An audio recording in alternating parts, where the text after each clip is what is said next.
Here's another in NBC's great parade of new shows.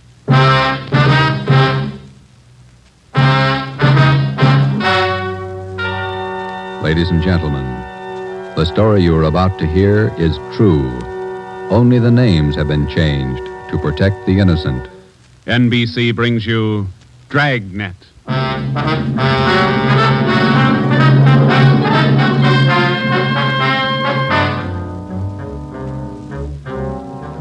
You're a detective sergeant. You're assigned to rob... Yesterday, Jack Benny returned from a trip to New York where he attended a dinner given for Bob Hope by the Friars Club. Right now it's morning, and Jack is just getting up. Good morning, Rochester. Good morning, boss. How'd you sleep? Oh, pretty good. Only I was awfully cold last night. You're cold every night. Maybe you haven't got enough blood. Rochester, I'm not anemic. Now lay out my clothes and get me a clean shirt. I don't want to be late for rehearsal. Yes, sir.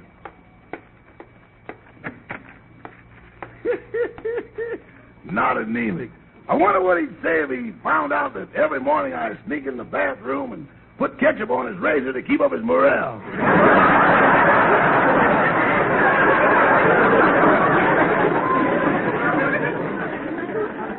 Now, let's see. The shirt should be in this drawer. Socks, handkerchiefs, sweaters. Uh-oh, what's this?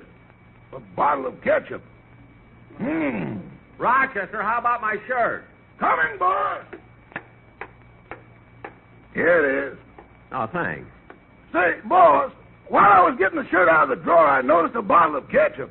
Oh, you did, eh? Yeah. Where'd you get it? Rochester, come here a minute. Huh? I got a little surprise for you. Surprise? Yeah, if you keep putting it on, I'm going to keep scraping it off.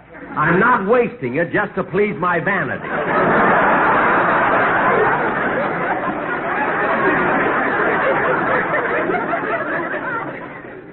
Now, Rochester, look, I want to... I get it. Hello, Jack. Oh, hello, Mary. Come on in. When'd you get back from New York? Oh, about 4 o'clock this morning. It was a nice trip, though. How'd the Bob Hope dinner turn out? Oh, it was swell. Everybody was there. Gee, what celebrity. And you know what? I sat on the dais right next to Bernard Baruch. Oh, that's wonderful. Yeah. You haven't seen him since you went to school together. You know, Mary, you always say the cutest things just before you get a cut in salary. Oh, I was only teasing. Now, you better hurry. We'll be late for rehearsal. Why? We've got a lot. Oh, my goodness, look what time it is. I never realized it was this late. You still have to shave. I know. It won't take long. I'll take off my tie. I'll get the razor. I'll get the ketchup.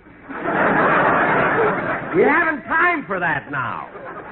You go get the car, Rochester. We'll be down in a minute.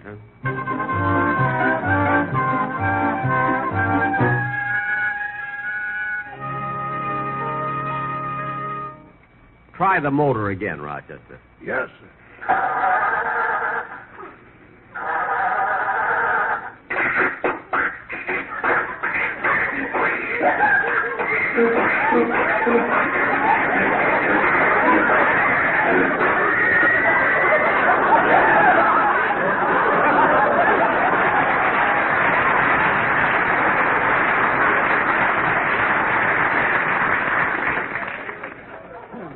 Try it again, Rochester. Only this time, step on the throttle, advance the spark, pull out the choke, and hold down the clutch. Keep talking, boss. So far, you haven't named one thing we've got. All right. Try the motor again. Jack, last month when the automobile show was in town, you said you were going down and look at a new car. I did, but the one I wanted to buy, they're not making yet. You see, it's that revolutionary car with 3 wheels. 3 wheels? Is that good? It's one more than we've got now. Oh, stop and try the motor again. Yes, sir.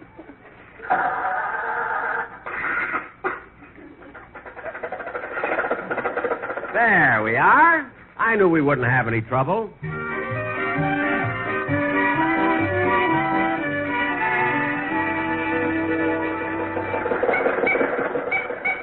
Rochester, here we are at the studio. Yes, sir. Yeah, I wish there was some place to park along the street here. Oh, for heaven's sake, Jack, why don't you put it in a parking lot? Yeah. I guess we'll have to. All right, Rochester, drive in here. Oh, boy, a real parking lot. Wait till I tell the boys down at the lodge about this.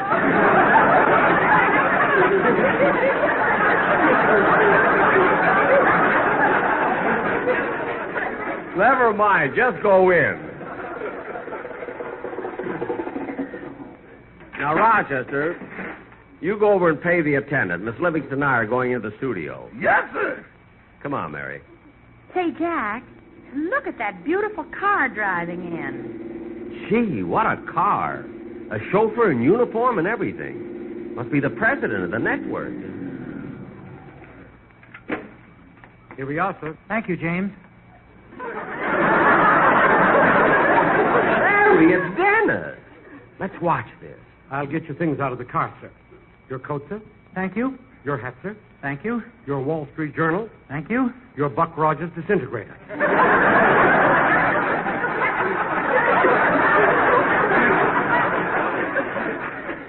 Thanks. Hey, Dennis. Dennis. Huh? Oh, hello, Mr. Benny. Hello, Mary. Gee, Dennis, I've never seen such a beautiful car. Where'd you get it? Oh, my mother gave it to me for a going-away present. Dennis, where are you going? Well, she doesn't care as long as I go. We better get into the studio or we'll be late. Yeah, come on, let's go.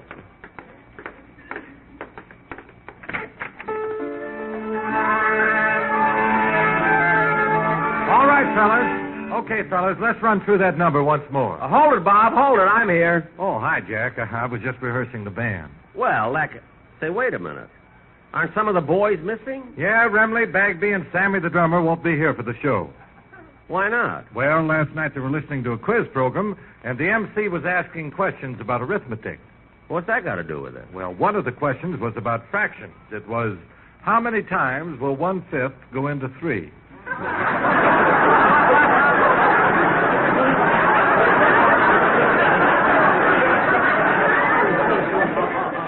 So they started working it out. Uh-huh. And by the time they killed off 22/5, they lost interest in the answer. I can't understand. I thought when Phil Harris left, the boys would change. Oh, they will, Jack. They will. But when? Well, as soon as they find out that Phil is gone. Well, Bob, who do they think you are? Well, I don't know, but they keep calling me Alice.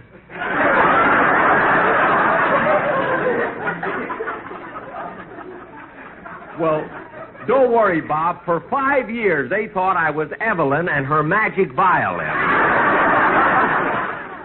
Gosh, the free dinners that I've had. Well, go on with the rehearsal, Bob, so we can get into the sketch here. Well, shall I rehearse my song first, Mr. Benny? Yes, go ahead, Dennis. Then we'll go right on with the play.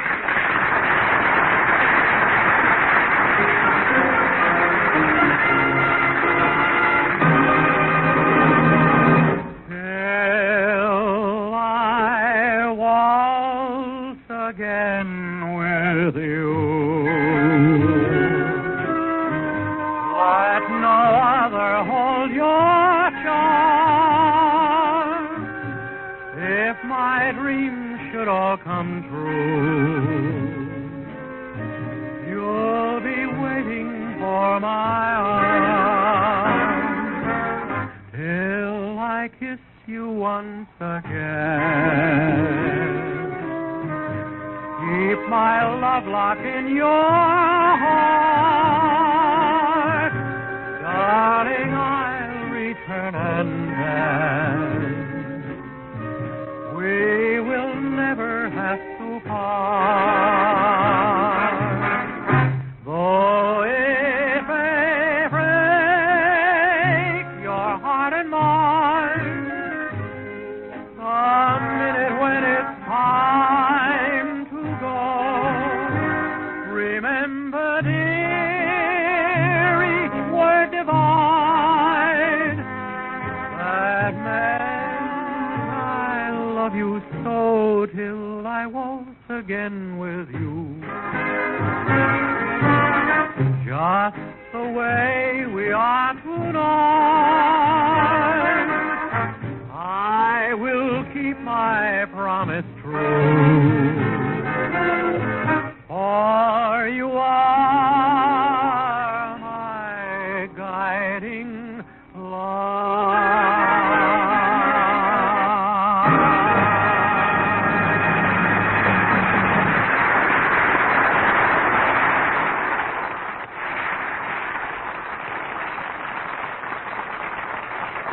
Very good, Dennis. Very good. And now, kids, let's rehearse the play we're going to do. Oh, Don. Oh, yes, Jack. Set the scene, will you? Okay. And now, ladies and gentlemen, we present our version of The Snows of Kilimanjaro. Produced by 20th Century Fox, makers of that new picture, Niagara, starring yours truly, Don Wilson. Don, stick to the script. You weren't the star of Niagara. I know, but I need the publicity. My calendars aren't selling at all.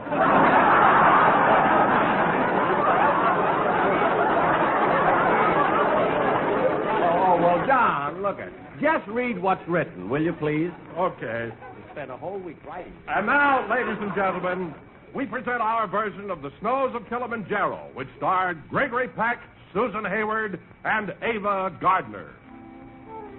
Our story opens in the African jungle, at the foot of the majestic snow-capped mountain, Kilimanjaro.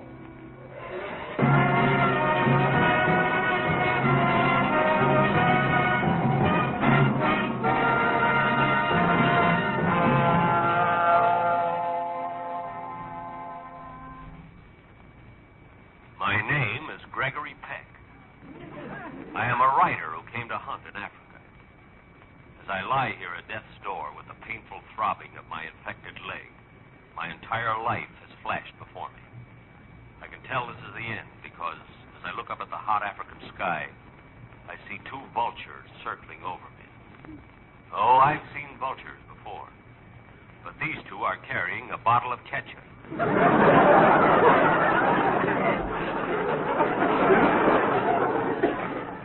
I was recommended to them by Duncan Hines.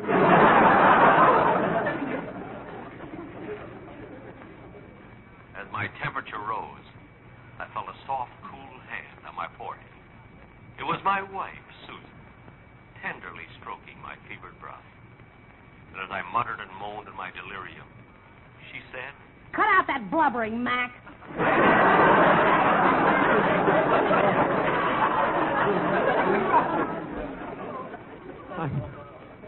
I can't help it, Susan. Look at me. Lying here helpless, while all the members of my safari are starving because I can't go out and hunt fresh meat for them. Don't worry about that. This morning I went out in the jungle and killed a lion. But wait a minute, Susan. We're out of ammunition. How did you kill the lion? I strangled it. Why? How in the world could you possibly bring yourself to strangle a lion? I used one hand. I gave it a fighting chance. When is that medicine coming? When will the plane get here? When? The plane didn't arrive with the medicine, and I got worse. So in desperation, Susan sent for a native witch doctor. The witch doctor came, and for the next 2 hours, he kept stuffing hot sand into my mouth. When my hat got too big for me, I realized he was shrinking my head.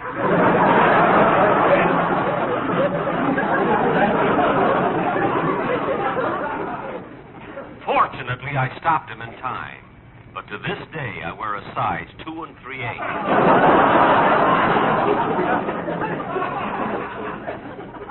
I shall never forget that witch doctor. He sprinkled me with a powder made from ground tiger teeth. Then he chanted his weird voodoo incantation. Igamoa, Igamoa, moo, moo, moo. Tagaluga, tagaluga, moo, moo, moo.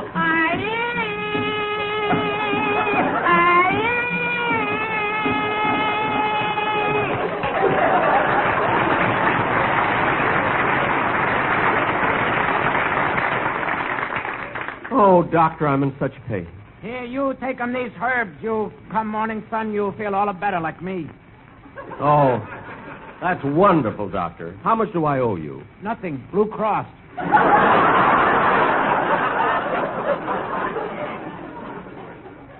The witch doctor left. And as the night wore on, my feverish mind was frightened by the sounds of the jungle. The roar of the lion. The cry of the wild boar. The frightened whinny of our horses. The wild chattering of the monkeys. The maniacal screech of the hyena.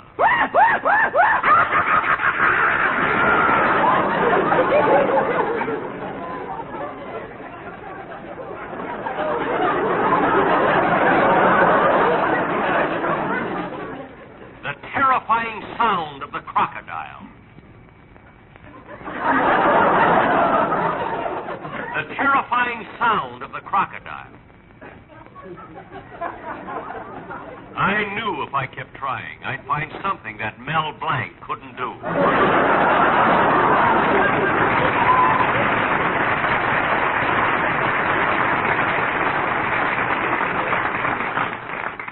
The quietness of the long night was broken by the jungle sounds, the sighing of the soft winds, and the constant beat of the talking drums by which the natives communicated with each other. When they finished, I felt a little better. Their song had put me in a romantic mood. I began to think of all the girls I have known. Constance Forsythe, Rosalind Winston, Valerie Fitzgerald, John Wilson. I really thought of Marilyn Monroe, but Don's calendars aren't selling. Then I began to think of the first girl I had ever really loved. It was in Spain. I met her in Madrid.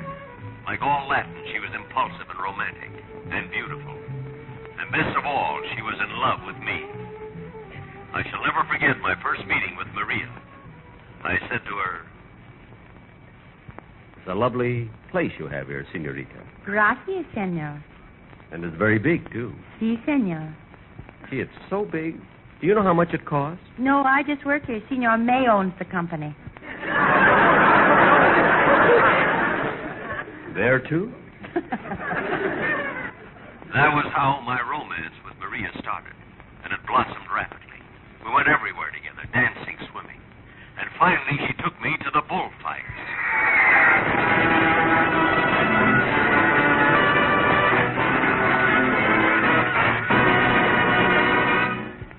It was my first time at a bullfight. I didn't know much about this Latin sport. But the traditional blare of trumpets, the first event got underway.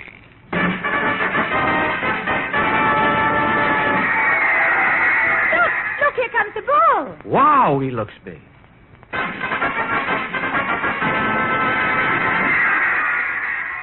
Ooh, here comes the toreador. Hey, dig that crazy steak knife.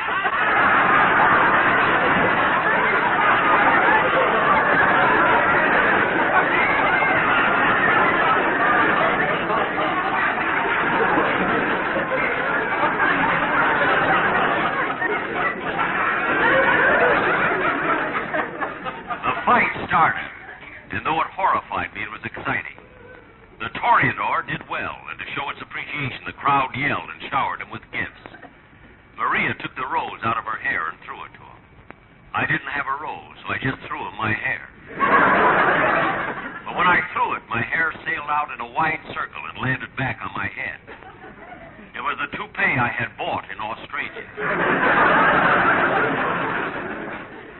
Yes, my thoughts were all of Maria at this time, until I felt the throbbing of my leg, and great waves of pain swept over me and washed me back into consciousness in my camp in Africa. Susan was still standing guard over me. She must have realized I had been dreaming of Maria, because she said, Wipe that smile off your face, Mac. Oh, it's you, Susan. I must have been dreaming. Has the plane arrived yet with the medicine? No, they were halfway across the Atlantic, and they had to turn back for the peroxide. For my leg? No, for me. I wasn't born a blonde. Susan's voice soothed me. And again I fell asleep. I forgot the pain of the present as I remembered the pleasures of the past. And it was at this point I remembered Ava.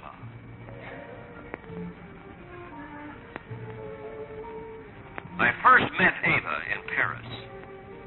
Gay Paris. Ava had everything: beauty, poise, and intelligence. But even though she was a society heiress, she insisted on earning her living by singing in a tiny French nightclub called the Bayou. I shall never forget the first time I heard her as she sang.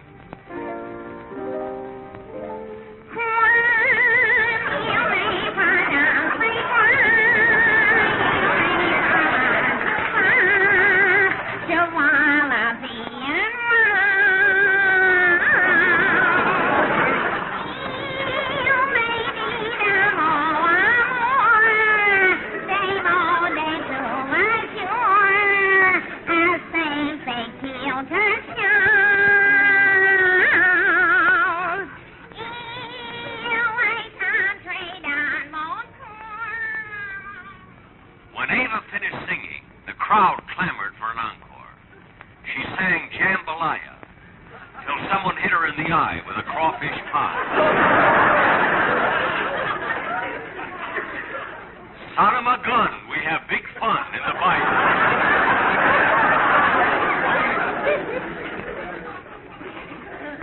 Then Ava came over and sat with me. How are you feeling? Fine, Ava. And tonight we're going to do the town.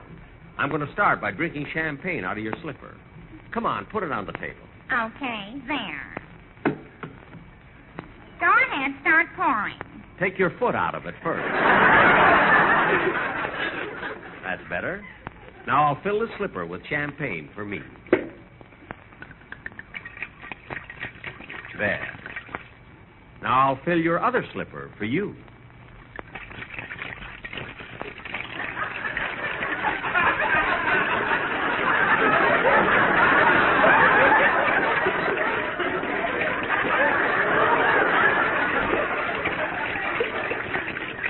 My left foot is bigger than my right.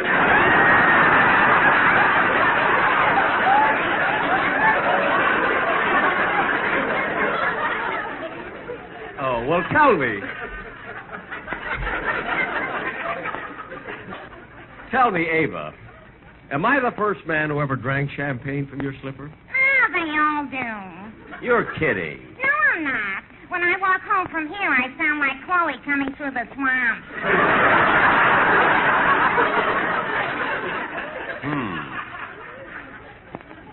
I asked Ava to marry me, but she turned me down, so I married Susan and came here to Africa. The pain in my leg now was unbearable. I'd almost given up hope when suddenly I heard a droning noise. Look, Mac, it's a plane!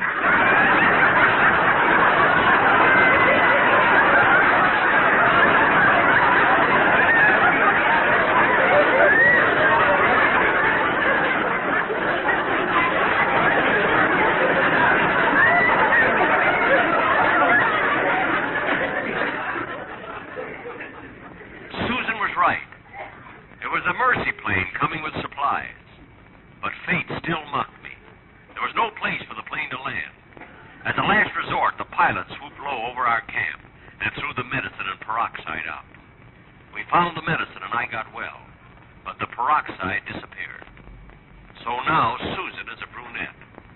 But somewhere in Africa, there are 200 blonde gorillas. This is the story of the snows of Kilimanjaro.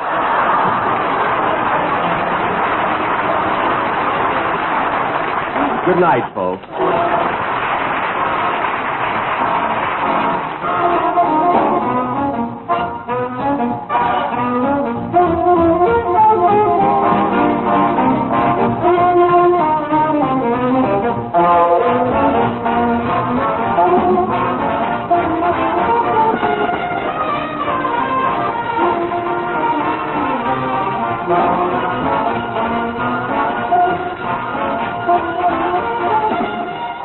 Jack Benny is a regular feature of the United States Armed Forces Radio Service.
The Jack Benny Program, transcribed and presented by Lucky Strike.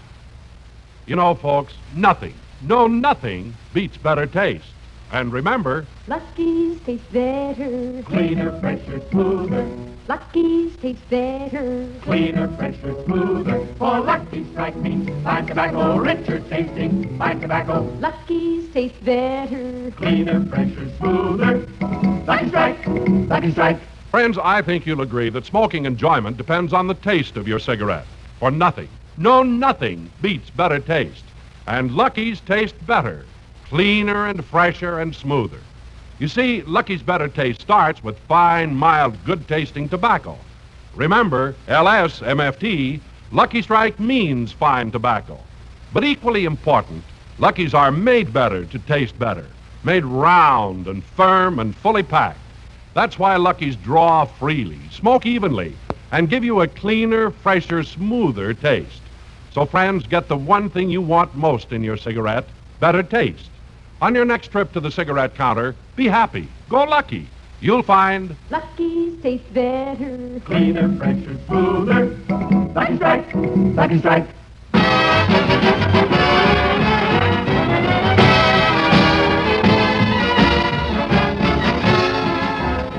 The Lucky Strike program starring Jack Benny with Mary Livingston, Rochester, Dennis Day, Bob Crosby, the Sportsman Quartet, and yours truly, Don Wilson.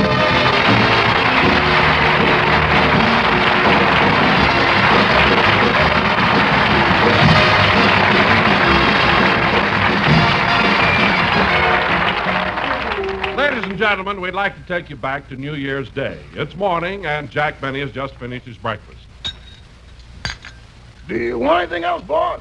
No, that's enough. You know, I never feel like eating too much after a big night out. Oh, yeah, I forgot to ask you. What did you do New Year's Eve? Well, I went to a nightclub where they gave you all the drinks and all the food you wanted for $6. All the food you wanted, eh? Yeah. Rochester, before you put my tuxedo away, take the lamb chops out of the pocket.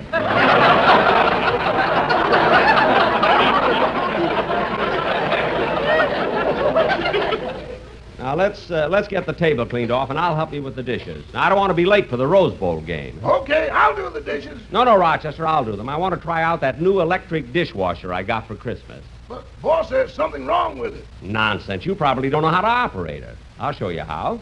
Now, you put the dirty dishes in like this. And you close the door. Now, you turn on the switch. Yada-dee-da-dum, bum-dee-da-dum, da-dum, bum-dee-da-da-dum, da-dum, bum-dee-da-da-dum. There, that ought to be enough. And now to take the dishes out, you open the door like this.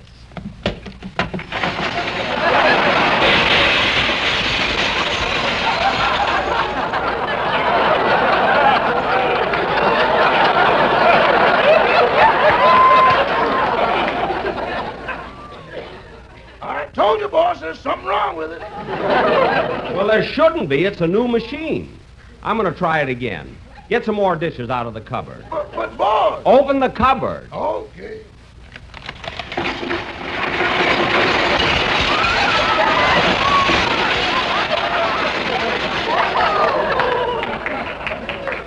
What was that? Those are the dishes I washed yesterday.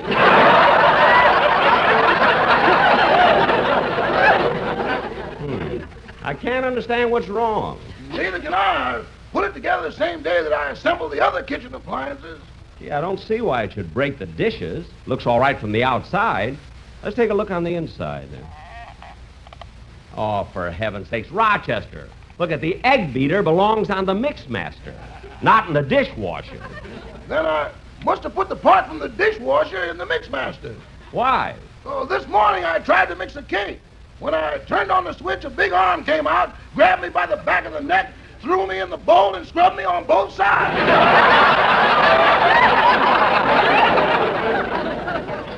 What? And before I knew it, I was sitting in the cupboard on the third shelf.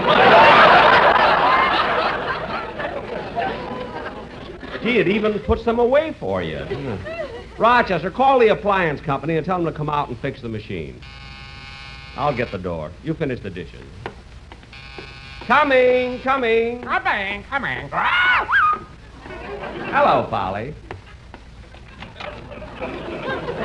Hello, Jack. Oh, hello, Bob. I thought you were going to the Rose Bowl game, too. Well, I am, but I decided to come by here to talk to you first. What about? I'd rather not talk about it here. Can we go in the den? Certainly, Bob. Follow me. Well, here we are. What is it you want to talk to me about? Close the door first, Jack, please. Okay. What is it, Bob? What is it? Would you mind closing the window? The window? Well, all right. And pull the shade down, too. Bob, for heaven's sakes, what's the matter? What do you want to talk to me about? Jack, you've got to stop kidding me about the way that I say Manischewitz.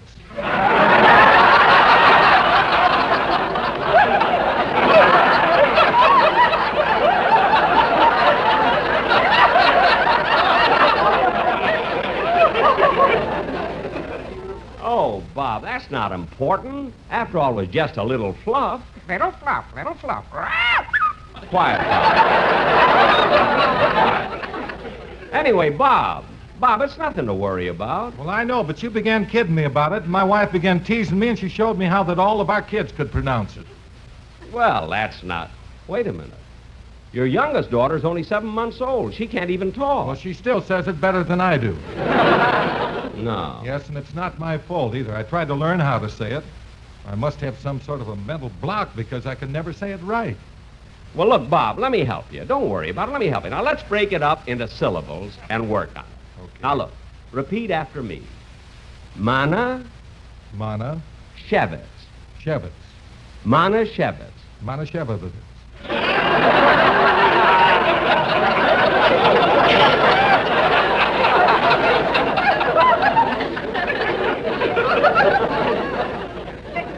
No, look, Bob, let's try it again, Bob. Now, don't be nervous. Let's try it again. Now, try it.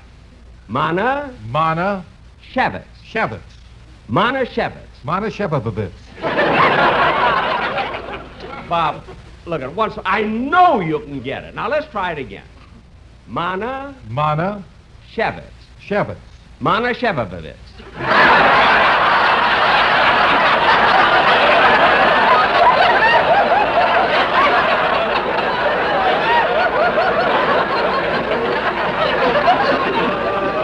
Oh, darn it. Now you've got me doing it. Let's try it again. What? Mana Shevitz. Shevitz. Lucky strike. You know, Polly is the only smart one here. Now, Bob, stop worrying about a little mistake. It's nothing. After all, your singing is the most important thing. Oh, now, wait a minute, Jack. I'm primarily known as a band leader, not a singer. What are you talking about? You have one of the best voices in the country. I'd be happy if I had the best voice in my family.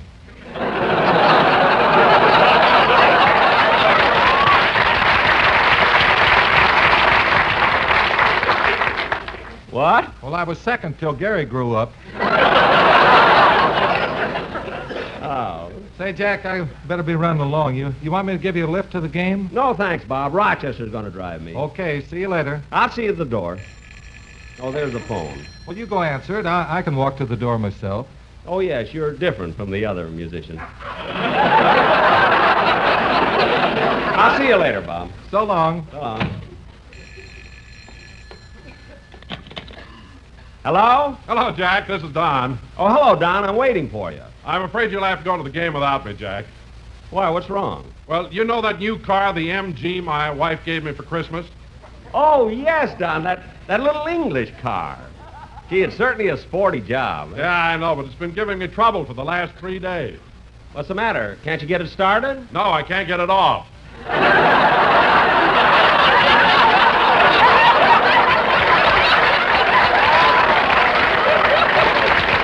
Look, Don. Oh, you really bit on that one. Yeah, I did. Really bit on that one.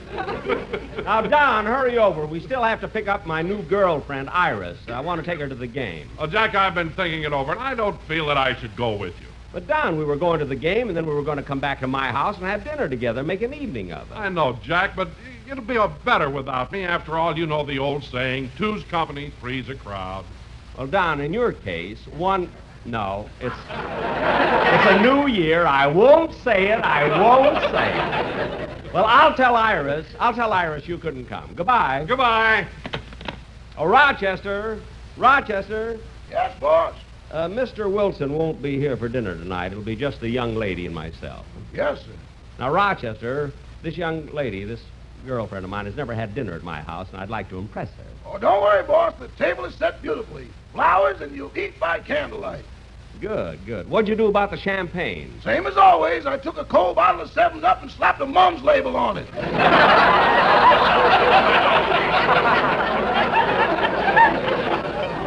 What? And when you open it, I'll be behind the screen with my pop gun. Oh, good. Shall we synchronize our watches now?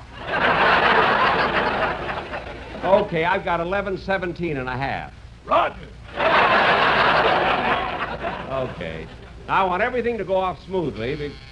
I'll get it. You finish everything in the kitchen. Yes, sir. Coming. Oh, hello, Dennis. On Wisconsin, plunge right through that line. Look, Dennis, just come in the house. Yes, sir. Run that ball clear round the Rose Bowl, a touchdown sure this time. Dennis. Wisconsin. Dennis. Why are you singing Wisconsin songs? Oh, I'm going to cheer for them today at the game. But why? Because I want Wisconsin to win. Why, Dennis, isn't that being a little disloyal? After all, you've been living here in Southern California for nearly 15 years. Living here, yes, but look where I was born. Oh, were you born in Wisconsin? No, New York.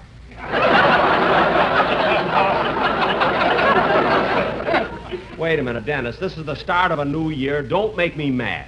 Okay, but say, Mr. Benny, if you like Southern California and I'm rooting for Wisconsin, maybe we could make a little bet. Well, all right, Dennis. How much would you like to bet? $2 million. Oh, $2 million, eh? Uh-huh. Well, Dennis, may I ask you something? Where in the world would you get $2 million? I could borrow it from the boys in the band. Oh, fine. I guess they have $2 million. Uh-huh. And when, pray tell, did the boys in the band get $2 million? A couple of years ago from someone named Brinks.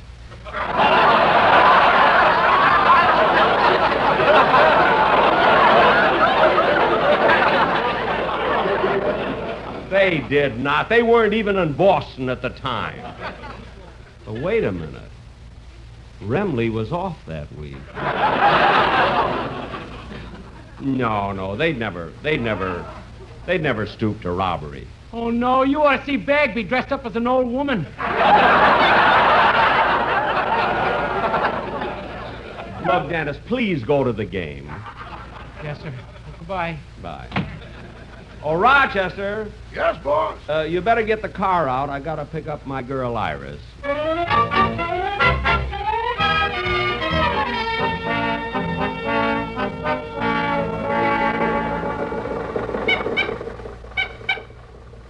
Gee, Iris, I never saw you look so nice. You're sure pretty when you're all dolled up. This dress cost me $30.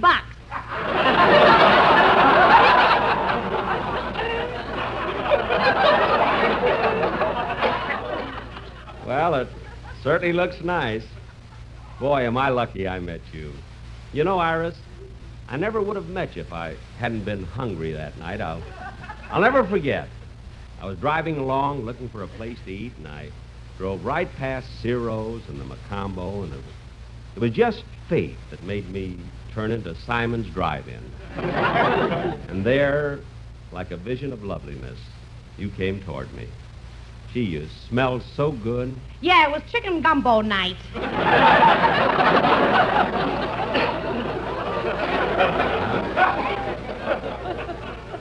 25 cents a bowl, a meal in itself. Yeah, but I'm really the lucky one. Imagine me going out with a rich guy like you. A guy who can afford to wear a coat with a fur collar.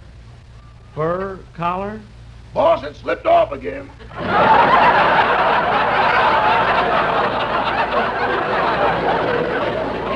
Never mind, Rochester, and watch your driving. Look at that sign. It says speed limit 25 miles an hour. I got it wide open, but you'll never make it.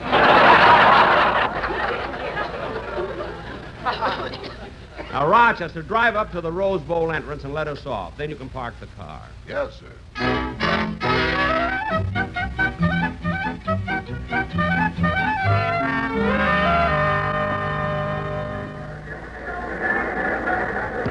Come on, Iris, and hold my hand so we won't get separated. Tickets.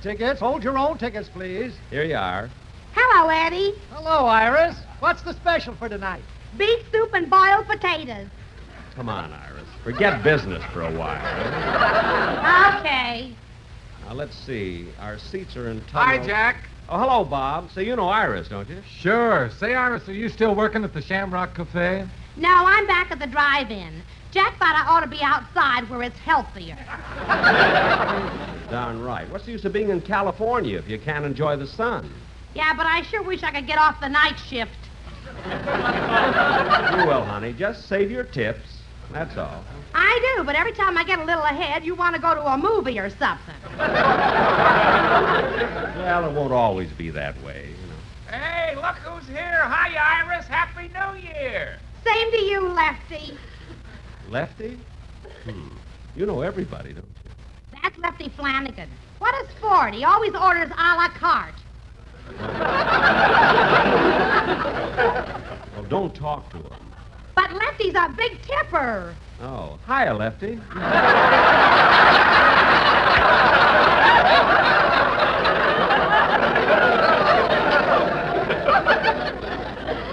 Now, let's see. Where do we... Hello, Mr. Benny.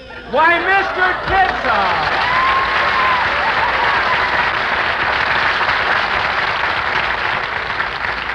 Mr. Kitzel, what are you doing here? A question. I'm here to see the game, of course. Oh, do you have trouble getting tickets? Did I had trouble? I came here the day before they were put on sale, and I stood in line all night.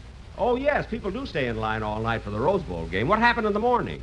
The box office opened at 7. I waited mine turn, bought mine tickets, but they turned out to be tickets to a burlesque show. Tickets to a burlesque show? How could they make a mistake like that? I made a mistake. In the smog, I got in the wrong line. Oh. Are you here at the game alone? No, I got to meet my wife, which is not here yet. Oh, that's too bad. I'd like to have seen her again. Tell me, has she lost any weight? No, that's why she's delayed. Well, how could that delay her? She was carrying a corsage of roses, and they thought she was afloat in the parade.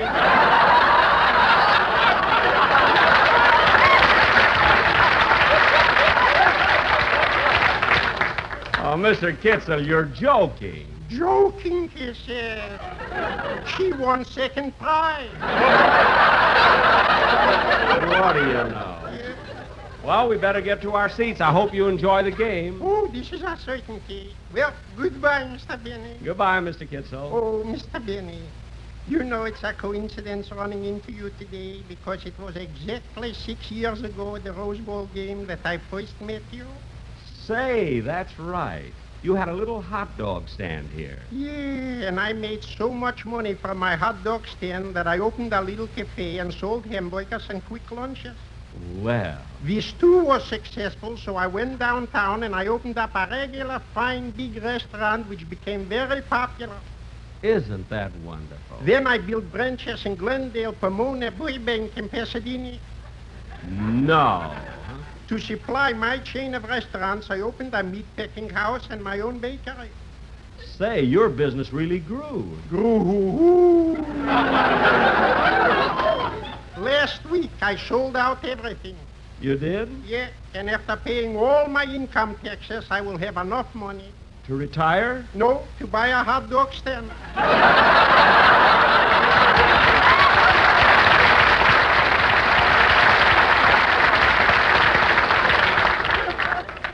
What?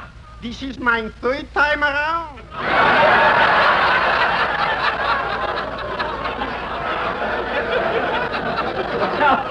All I can say, Mr. Kitzel, is good luck again. See you later. Goodbye, Mr. Benny.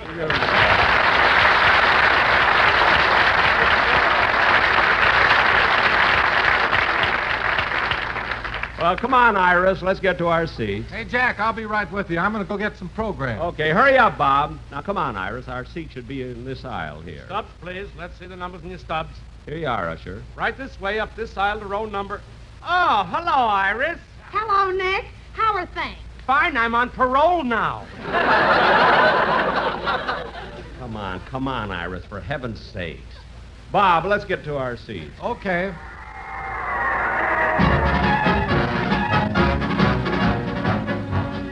Hey, here comes the band out on the field. Yeah, and look at there. They're spelling out LS, MFT. Well, naturally. On college campuses all over the country, Lucky Strike sells more than the two other leading brands combined. Hey, don't they look nice marching up and down the field? Boy, just look at them. Boy, what a sight. Smoke Lucky Strike. We'll make a bet. It's a cigarette you'll like. Just tear and compare. Not a puff is rough if you puff a Lucky Strike.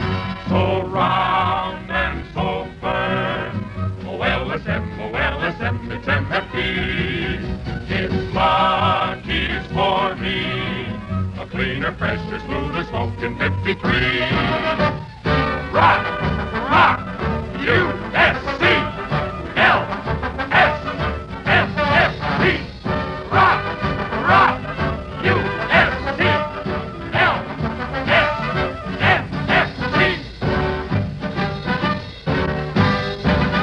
To look sharp, smoke a Lucky Strike. To feel sharp, puff the smoke you like. To be sharp and get better taste, try a fresher, smoother Lucky Strike.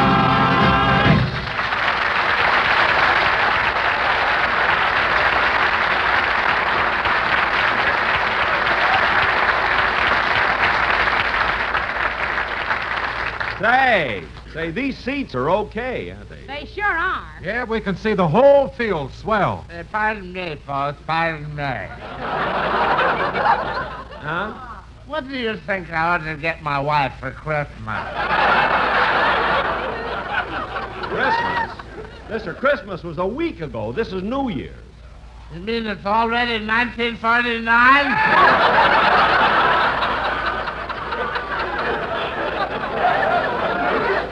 It's 1953. Oh, my goodness, I better get home.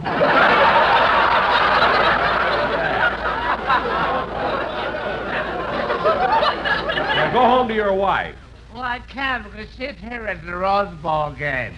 Have you seen her? For heaven's sake, I don't even know your wife. Now leave us alone. Okay. Happy New Year!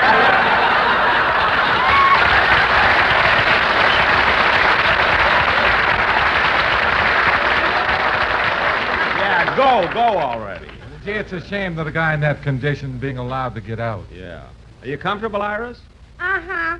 Only I'm a little hungry. Hungry? Say, if you want me to, I'll go get some hot dogs. Okay, go ahead, Bob. Bring 3 hot dogs. Okay, I'll be right back. What about mustard? I got some in my pocket. I came straight from work.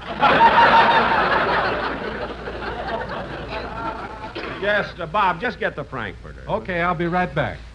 You know, Iris, I think this game will be one of the Pardon me, folks. Pardon me, folks. Oh, no, it's the happy time again. What is it now? Have you seen my wife? Look, mister, I never saw your wife in my life. I don't know her. Now leave me alone. Okay. Happy New Year!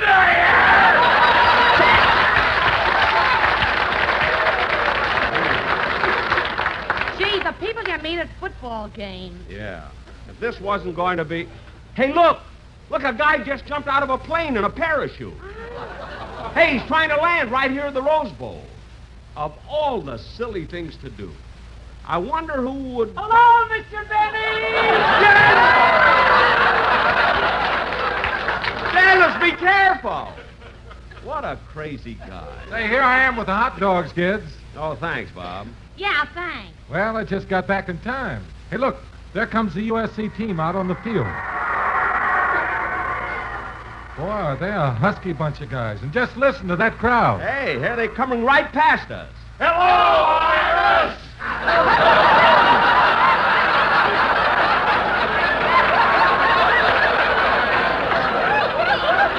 Iris, that settles it. I take you to a football game and you know everybody. Well, I can't help it. The boys on the USC football team always eat at the drive-in. They all like me. Well, In fact, they voted me Miss Unnecessary Roughness of 1952. I don't care what. Oh, for heaven's sake, here comes that drunk again. Isn't that all? Say, pardon me, mister. Have you seen my wife? Look, I told you I don't even know. Hey, Iris. Iris, watch me fix him. What did you say, mister? Have you seen my wife? Yes. As a matter of fact, that's her sitting there 2 rows in front of us. The lady in the red hat. Oh, thank you. I'm sorry I'm late, sweetheart. What took you so long getting here? How do you like that?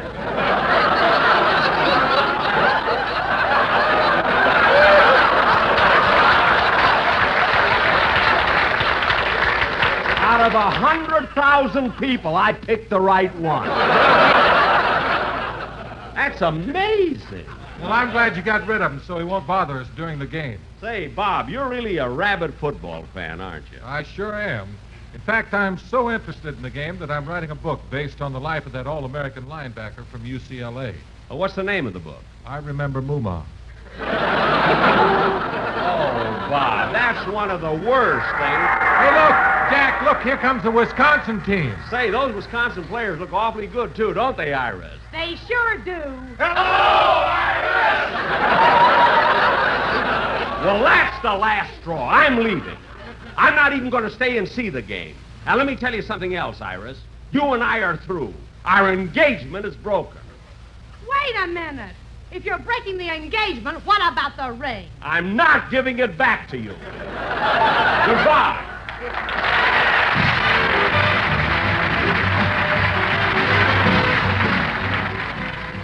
Ladies and gentlemen, when a feller needs a friend, he needs a helping hand. And the hands of the Big Brothers have helped thousands of growing boys to find the way to a useful life. Be a Big Brother yourself. All you have to invest is your time and your interest. Write Big Brothers of America, Philadelphia 3, Pennsylvania. Thank you. Jack will be back in just a moment, but first, nothing, nothing beats better taste. And remember, Lucky's taste better. Cleaner, fresher, smoother. Lucky's taste better. Cleaner, fresher, smoother. For Lucky Strike means fine tobacco, richer tasting, fine tobacco. Lucky's taste better. Cleaner, fresher, smoother. Lucky Strike, Lucky Strike. friends, it stands to reason. The cigarette for you to smoke is the one that tastes better, because when all is said and done, nothing beats better taste. And Lucky's taste cleaner, fresher, and smoother. You'll agree once you try them, and here's why. Lucky's better taste really begins with fine tobacco. Most anyone can tell you, LSMFT, Lucky Strike means fine tobacco. Fine, light, naturally mild tobacco with a wonderful aroma and even better taste. And Lucky's also taste better because they're made better. They're round and firm and fully packed to draw freely and smoke evenly, to give you a cleaner, fresher, smoother smoke. So get the better taste that fine tobacco in a better-made cigarette can give. When you buy cigarettes, ask for Lucky Strike. Be happy, go lucky, get better taste today.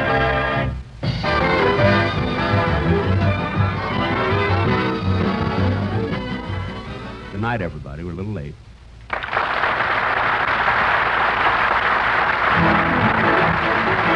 Be sure to hear The American Way, starring Horace Heidt for Lucky Strike every Thursday night over this station. I'm sure you'll enjoy this great new program. Consult your newspaper for the time.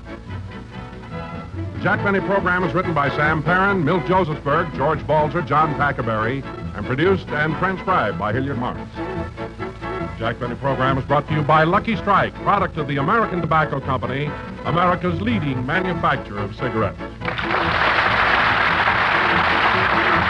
Stay tuned now for the Amos and Andy Show, which follows immediately over most of these same stations.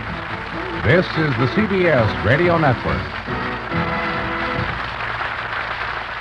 The Jack Benny Program, transcribed and presented by Lucky Strike. Lucky's taste better. Cleaner, fresher, smoother. Lucky's taste better. Cleaner, fresher, smoother. For Lucky Strike means fine tobacco, richer tasting, fine tobacco. Lucky's taste better. Cleaner, fresher, smoother. Lucky Strike, Lucky Strike. Friends, this is Don Wilson to tell you that Lucky's win again. That's right, Lucky's win again in a national smoking survey among college students. In 1952, a survey was made in leading colleges throughout the country, which showed that smokers in those colleges preferred Lucky's to any other cigarette.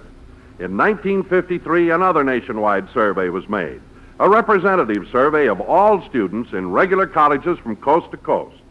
Based on thousands of actual student interviews, this survey shows that Lucky's lead over all other brands, regular or king size, and by a wide margin. The number one reason, Lucky's better taste. Yes, Lucky's do taste better. First, because they're made of light, naturally mild, good-tasting tobacco. LSMFT, Lucky Strike means fine tobacco. And then, Lucky's are made better. Made round and firm and fully packed to draw freely, smoke evenly. Actually made to taste better. After all, smoking enjoyment is all a matter of taste. And the fact of the matter is, Lucky's taste better. Cleaner, fresher, smoother. So be happy, go Lucky. Get better taste with a carton of Lucky's. Be happy, go Lucky, get better taste today.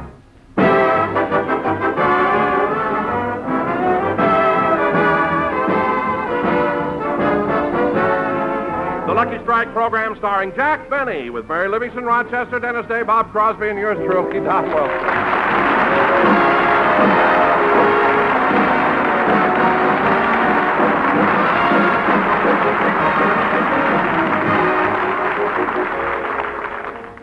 And now, ladies and gentlemen, in presenting the star of our show, it gives me great pleasure to bring you a man who... Just a minute, Don. Hold it a minute. What?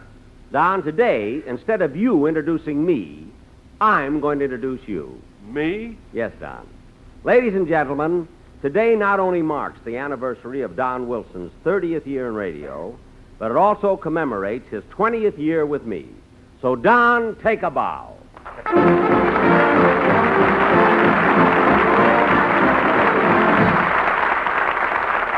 Oh, Jack, this is so touching. Don, this day is yours. Today we will all pay homage to you. When I say we, I mean the entire cast. Your slightest wish will be our command. Whatever you... Don, you're crying. Well, gee, I can't help it, Jack. See, the way those tears are running between your chins, it looks like you're irrigating something.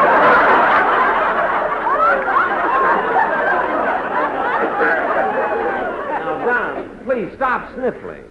Well, I'm all right now, Jack. I just couldn't help getting emotional when I realized that you've been with me for 20 years. No, Don. You've been with me. With me. To think that I came on this show when it was down, and because of And because of my personality and showmanship, I raised it to the pinnacle of success. Don, wait a minute. It wasn't easy, and there were many setbacks, but every time the show was down, I brought it up again. Now, wait a minute, Don. My show was never down. So don't make things up. Well, now let's not argue, Jack. Really, let's don't argue because, well, and besides, I want to thank you for making this not only a memorable, but a profitable occasion. Profitable? What did Jack do for you, Don? Go ahead, Donzie. Tell Bob Crosby. Well, Bob, not only did I get $500 cash, but I also got a brand new DeSoto convertible for my wife, a trip to New York for the two of us on the Super Chief, and a whole week at the Waldorf Astoria. Jack, I want to thank you from the bottom of my heart. Oh, gosh, Jack gave you all of that? No, but it was his letter that got me on strike at Ridge.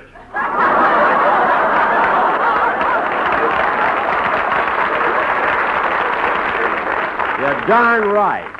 Well, Jack, I guess it won't seem like much now, but, since today is Don's 20th anniversary with you, the boys in the band got something for him, and Here it is, Don. Oh, gee, thanks, Bob.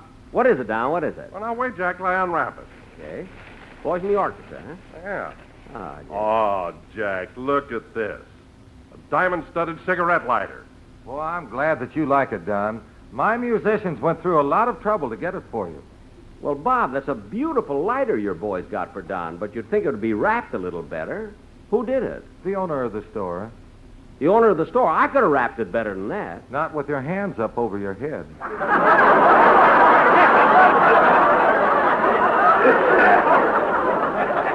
Bob, you mean the boys held up a jewelry store? Well, it was an accident, Jack. You see, when they walked into the store, Remley had his guitar under his coat. Uh-huh. The man thought it was a machine gun. He threw up his hands and said, "Take anything that you want." Well, that's still dishonest. Frankie should have opened his coat and showed the jeweler that it wasn't a gun. Oh, Frankie did better than that. He took out the guitar, started to play, and the guy said, "Look, you got what you want. Stop torturing me."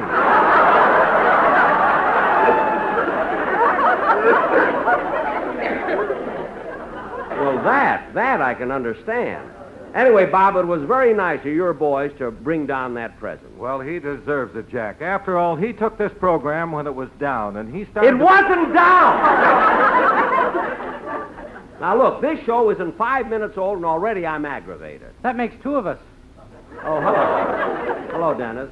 What's the matter with you? I got up on the wrong side of the bed this morning. So what? I fell out the window. What? It's 3 stories. Boy, am I lucky I wasn't hurt. Oh, you landed on your head, huh? Was that it? Was that it, Dennis? No, on the mailman's head. Oh, fine. I guess he'll have to find himself a new job. A new job? Why? Yeah, now he's too short to reach the mailboxes.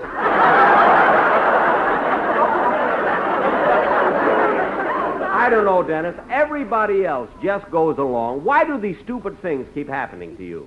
Oh, I guess it's because I got such a bad start in life. You know, I was an incubator baby. An incubator baby? How much did you weigh? 11 pounds. Dennis, if you were that big, why did they keep you in an incubator? They were afraid to let my mother get her hands on me.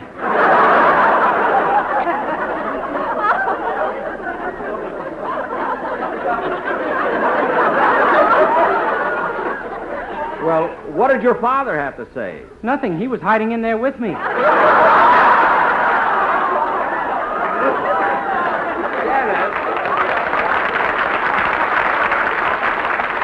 Dennis, this is all very interesting, but why don't you just sing now and save the rest of your biography for This Is Your Life? I'd rather you got me on Strike It Rich. All right. I'll do it sometime. Just sing. Yes, sir.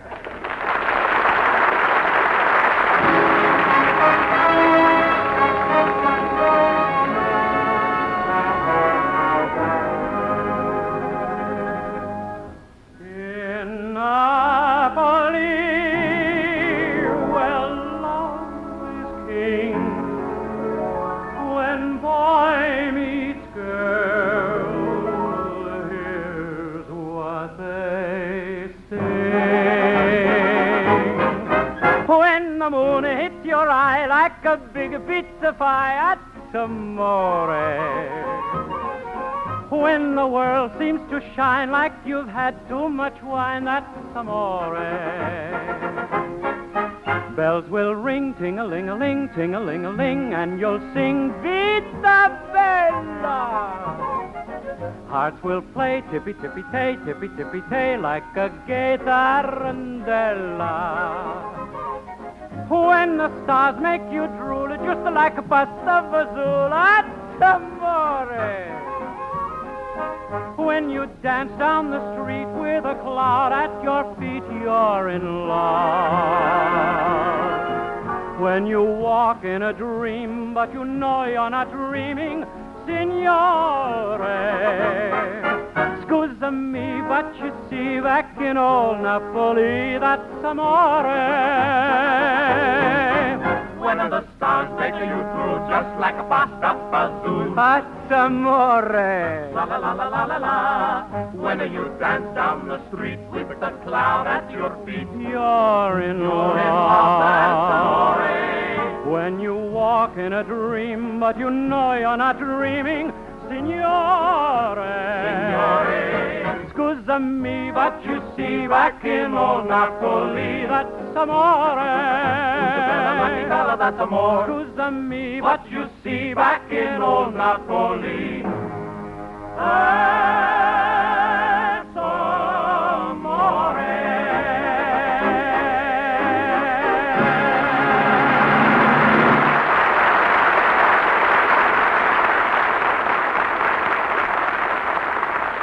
Dennis Day singing That's Amore with the Sportsman Quartet. And fellas, if you don't mind, I'm dedicating that song to Don. You see, this is a special occasion today. It's Don Wilson's 20th anniversary with me.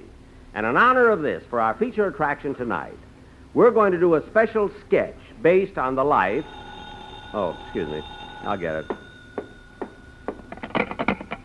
Hello? Oh, Mr. Bennett, this is Rochester. Rochester, I'm in the middle of my show. What do you want? Well, boss, do you remember that sweet little old lady who came by here last week? Little old lady? You know, the one that sold you that 50-cent raffle ticket on a Cocker Spaniel.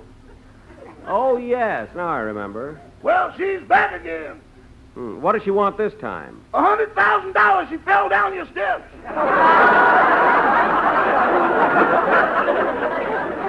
Rochester, she's suing me for $100,000? Cheer up, boss. I got some good news for you, too. What good news? You won the dog. Rochester, who cares about the dog? I'm being sued for $100,000. Tell me, was the woman badly hurt? She claims she sprained her ankle. Sprained her ankle? Well, that's no grounds for a suit like that. That's what I told the 4 men with her. 4 men. Are they lawyers? I think so. Their names are Habeas Corpus, Delecti, and Giesler. Giesler? She just sprained her ankle. I didn't blacken her eye.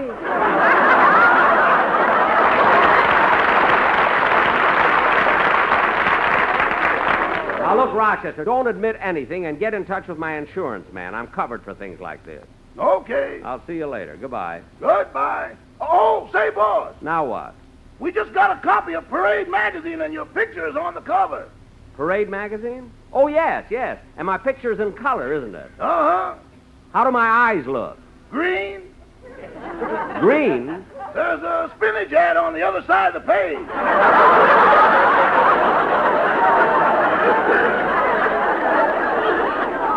A spinach ad? When you hold it up to the light, you look like you're peeking through a hedge.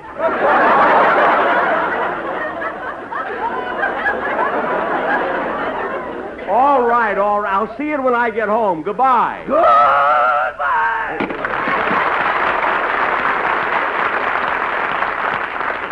Now, where was I? Oh, yes. As I started to say, tonight, for our feature attraction, we're going to do the story of Don Wilson's life. Oh, please, Jack. Really, this is embarrassing. Now, don't you be so modest, Don. You deserve it. Yeah, I'll say, after all, you took the show when it was down and you put it right... It wasn't where... down! And anyway, Dennis, that was 20 years ago, and you were only 8 at the time. So how would you know? I had a radio in my incubator. Yeah, incubator. Now, come on, let's get on with it. Ladies and gentlemen, in honor of Don Wilson's 20th year on my program, we're going to present a play based on his life. The Don Wilson story, or Life Can Be Plentiful. Curtain. Music.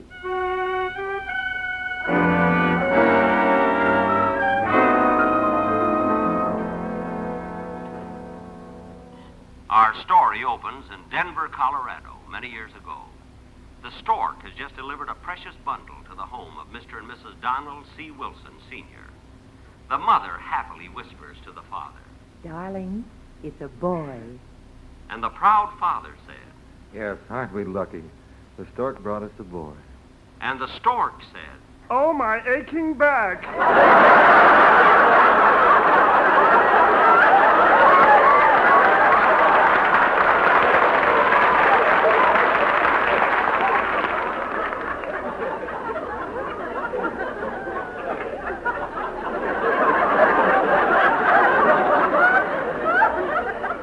As the proud parents leaned over the crib looking at their newborn son, the baby said. 3 days later, he said. I want a roast beef sandwich.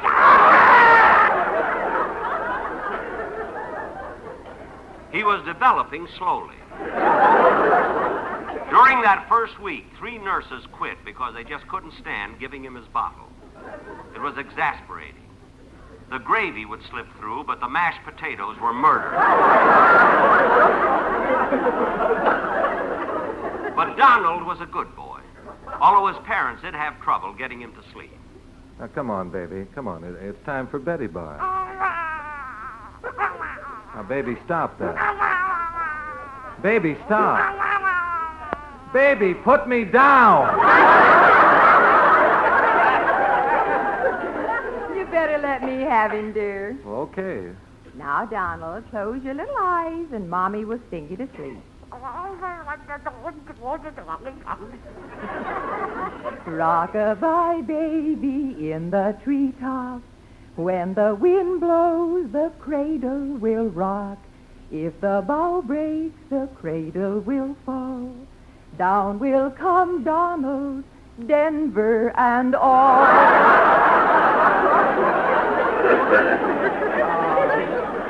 Look, dear, he's asleep. The years passed quickly, and Don entered college. And since his burning ambition was to become a radio announcer, he majored in elocution. How now, brown cow? How now, brown cow? And the cow, and Don...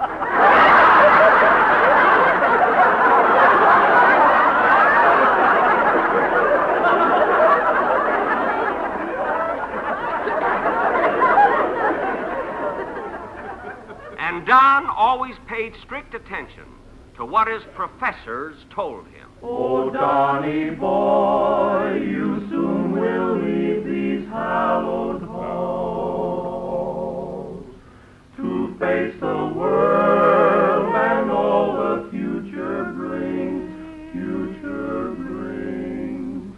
Be not afraid, but go wherever duty calls. With your degree of LSMFT, of MFT. But remember, Donny boy, when you become an announcer and step up to that microphone, you gotta accentuate the positive, eliminate the negative, and latch on to the affirmative. Don't mess with Mr. In-Between. You gotta enunciate for clarity, use words with familiarity, and add on to your popularity. Don't mess with Mr. In-Between. To illustrate our last remark, Jonah in the whale, Noah in the ark. What did they say just when everything looked so dark? I sure would like a lucky, yeah, man. It's lucky strike for me, light up.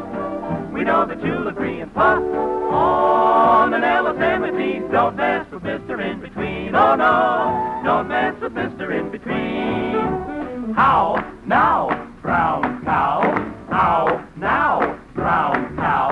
Better taste, you'll agree. LSMFT. Be happy, go lucky strike.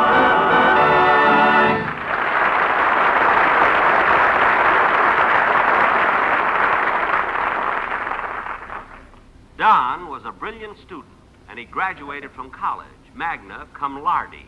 But the night that he was packing to leave the campus, he got an emergency call. His father had met with an accident. Don dropped everything and rushed to the hospital. You may go in and see him now, Mr. Wilson. Thank you, nurse. Oh, and don't stay too long. It was quite an accident, and, well, your father's quite old now. Yes, I keep forgetting. You know, I haven't seen him for years. Dad. Dad. Howdy, Blubber.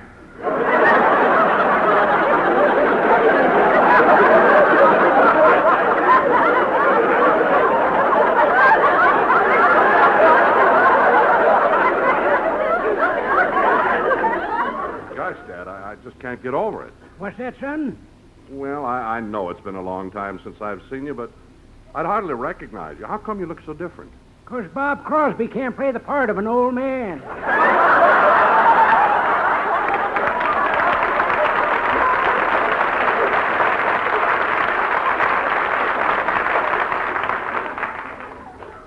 Don had made up his mind to be a radio announcer. Although Don didn't know it at the time, our paths were about to cross. I was doing a show then for the Universal Corset Company. Now, one day my sponsor called, so I went straight to his office. Gee, my sponsor really has a nice building here. He certainly believes in advertising. Look at that big neon sign. The Universal Corset Company. And look at their slogan. Gather unto you what is yours.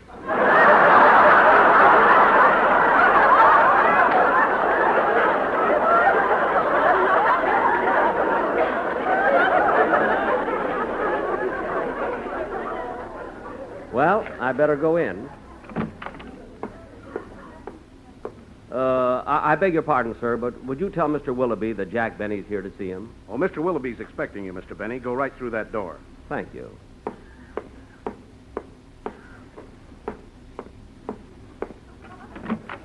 Yes? Mr. Willoughby, please. Oh, you're Mr. Benny. Mr. Willoughby's expecting you. Go right through that door. Thank you.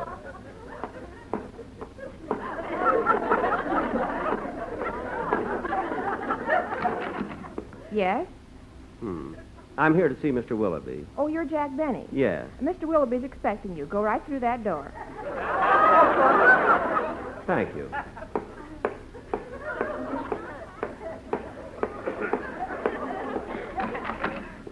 Yes? Miss, I'm Jack Benny. Mr. Willoughby is expecting me. Who's Mr. Willoughby?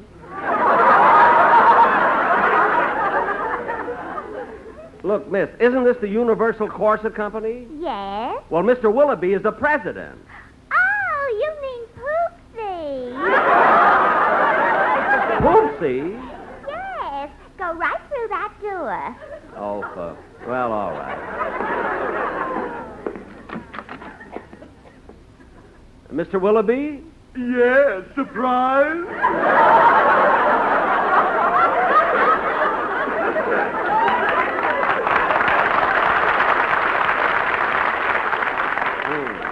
Mr. Willoughby, I'm Jack Benny. Yeah, I know. Come right in.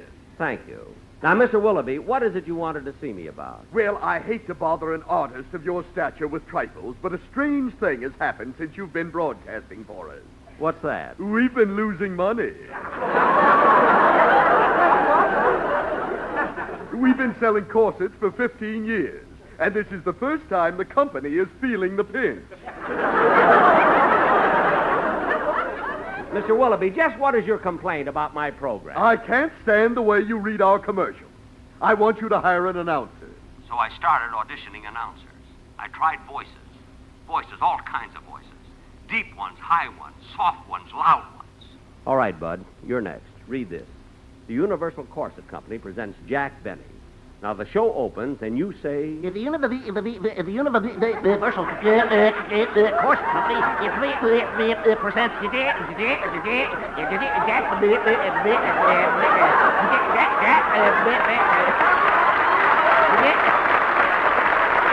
No. That's all, folks. I auditioned over 500 people, but I wasn't getting any place. It was then that I decided to try my luck at the famous Acme Elocution School. A with a U is A-U, A-U. D with a U is D-U, D-U. U-D, U-D, U-A, U-A. G with a U is G-U, G-U. E with a U is E-U, E-U. A-U, E-U, G-U, D-U. Very good, students, very good. Now, what did you think of that, Mr. Benny? P with a U is P-U, P-U.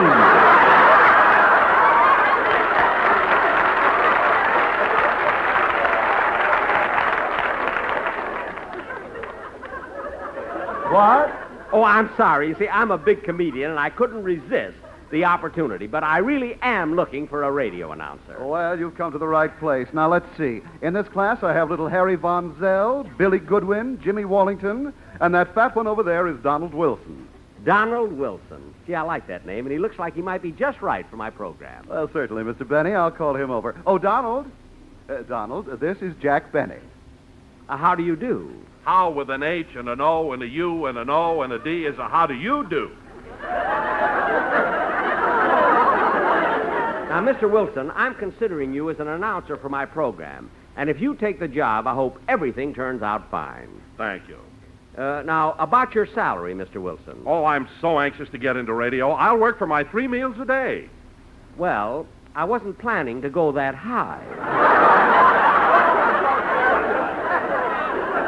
Look, Mr. Wilson, money isn't everything, and you said yourself that you were anxious to get into radio. I know, but if I'm not going to make a halfway decent salary, why should I go on a show that's down?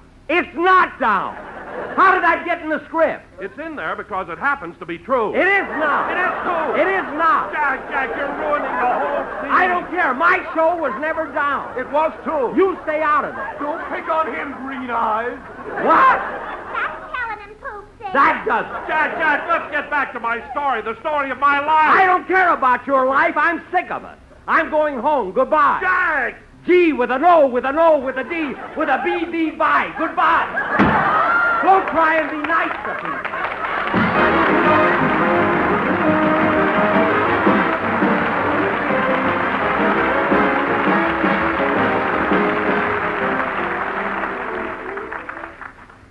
Ladies and gentlemen, when a fella needs a friend, he needs a helping hand. And the hands of the Big Brothers have helped thousands of growing boys to find the way to a useful life.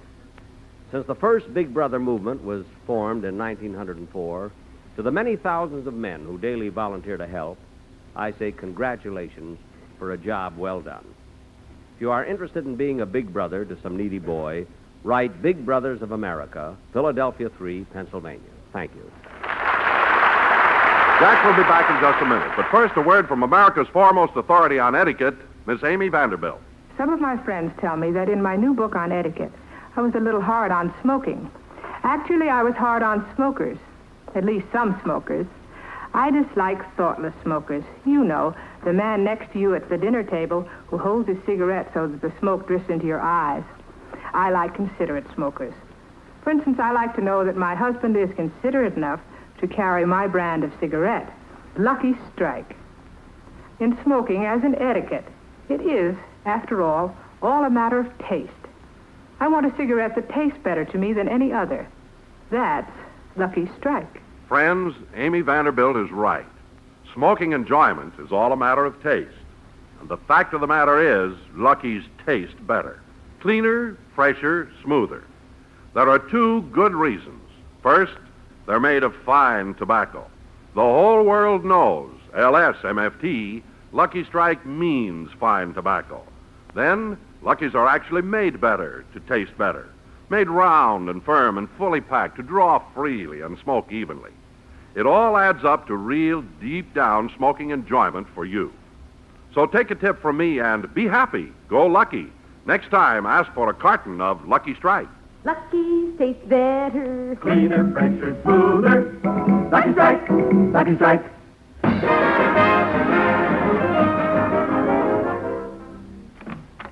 Hello, Rochester. Hello, boys.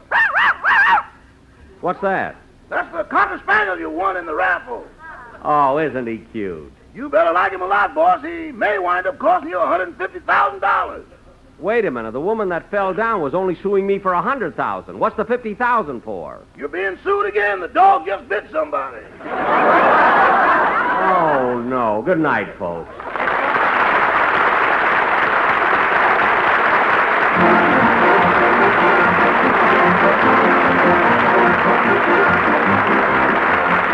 The Jack Benny program is written by Sam Perrin, Milt Josephsberg, George Balzer, John Tackerberry, Al Gordon, Hal Goldman, and produced and transcribed by Hilliard Marks. The Jack Benny program is brought to you by Lucky Strike, product of the American Tobacco Company, America's leading manufacturer of cigarettes. Stay tuned for Amos and Andy, who follow on the CBS Radio Network.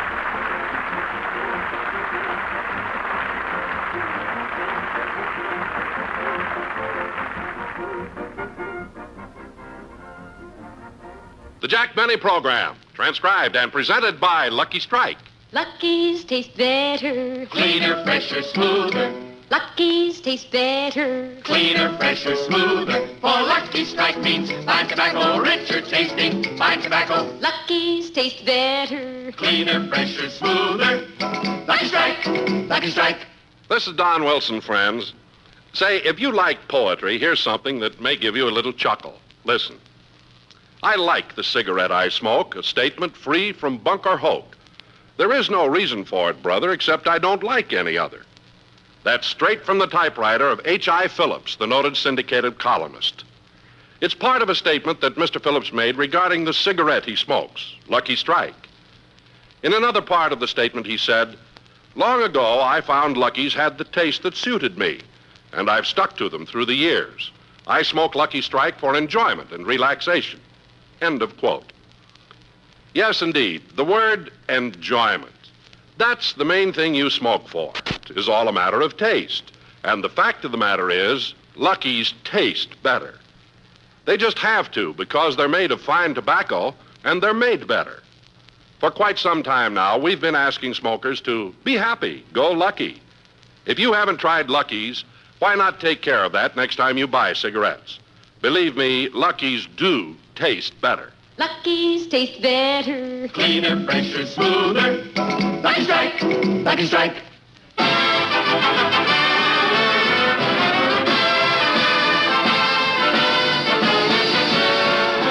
The Lucky Strike program starring Jack Benny with Mary Livingston, Rochester, Dennis Day, Bob Crosby, and yours truly, Don Wilson.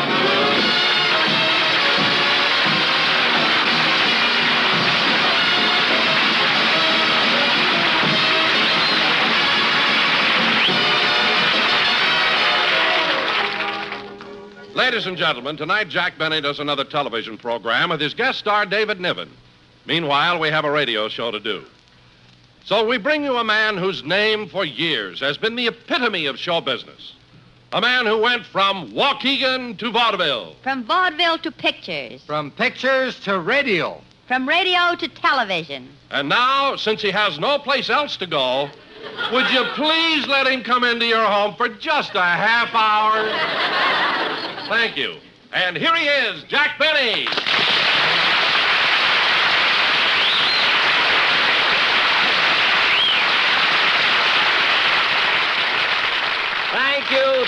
Thank you. Hello again. This is Jack Benny talking, and kids, you're absolutely right. I have been in show business a long time. That's right. There aren't many performers who've been in the public eye as long as Jack. Certainly. Let's face it, I'm a popular star. I mean, everybody knows me. Oh, sure. A couple of months ago, you were on What's My Line, and nobody guessed who you were. Oh, was Jack the mystery guest? No, they were looking right at him.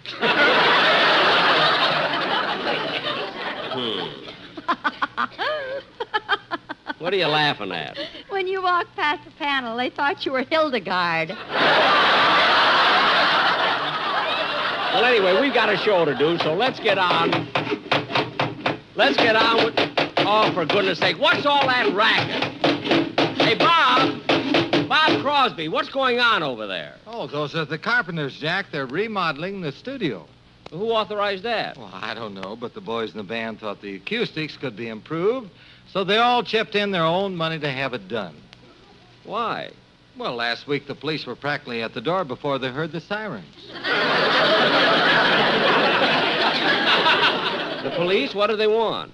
Well, they've been suspicious of Remley's electric guitar.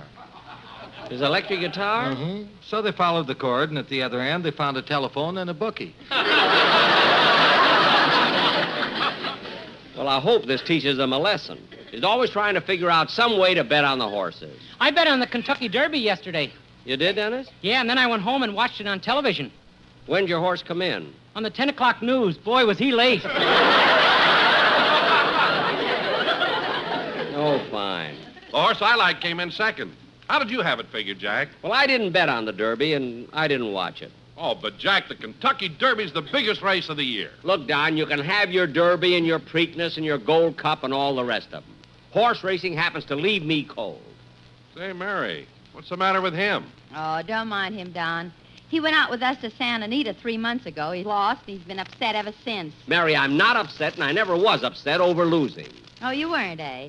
Don, you should have seen the way Jack moped all the way home from Santa Anita. Really, Mary? What happened? Oh, Well, Jack won on the 6th race, but he lost it all back and a little more on the last 2.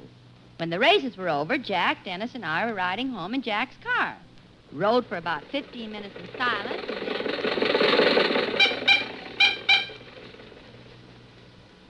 Gee, it's fun going to races once in a while. Yeah, I had a wonderful time. How much did you lose, Mr. Benny? oh, only $4.75. It was nothing. Well, Jack, I'm glad to see you taking it like such a good sport. Of course, Mary. What's $4.75? It's just the deposits on 237 Coca-Cola bottles.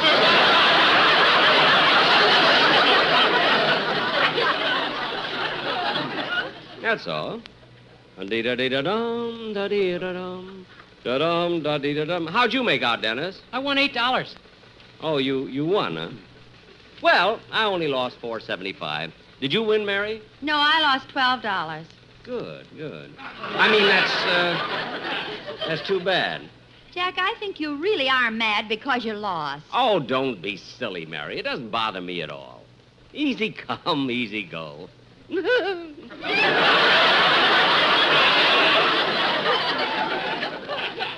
Now, let's forget it. Da-da-dee-da-dum, da-dee-da-dum, da-dee-da-da-da-dum. Rochester, did you lose much? No, boss, I won $29. Look, Rochester, you have no business betting on the races because you can't afford to lose. But, boss, I told you I won. I won. All right. Just watch your driving. Look, Jack, if losing bothers you so much, we won't discuss the races anymore. Mary, I had completely forgotten about that $4.75 till you brought it up. Now, let's not mention it again. Da-da-da-da-dum, da-da. Da-dee-da-da-dum. Da-dum, da-dee-da-da-dum. Da-da-da-dum. The only thing on my mind now is that I want to get home for dinner by 6 o'clock. What time is it now? 4:75. I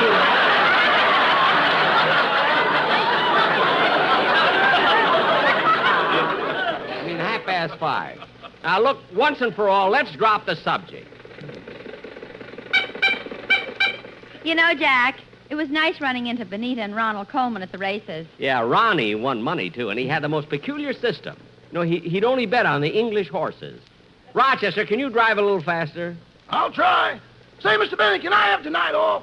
I guess so. Why? Well, I won $29 at the track, and I feel lucky. I thought I might go to the lodge and get into a poker game with some fellas. Uh-huh.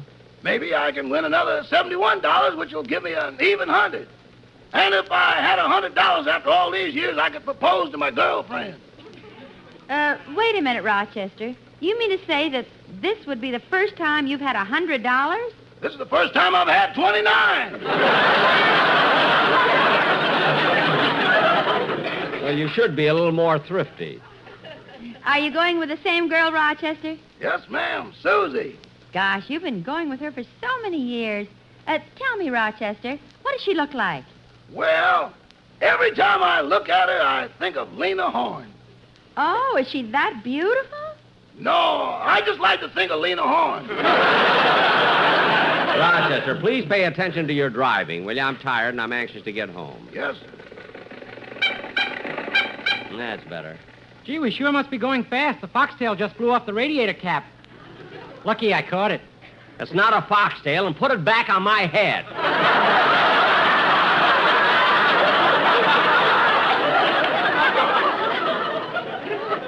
Oh, Rochester, there's a man standing there motioning for us to stop. Pull over at the curb. Okay. Yes? Mister, do you know how to get to the public library? No, I don't. Well, you go back 2 blocks, turn left, and you can't miss it.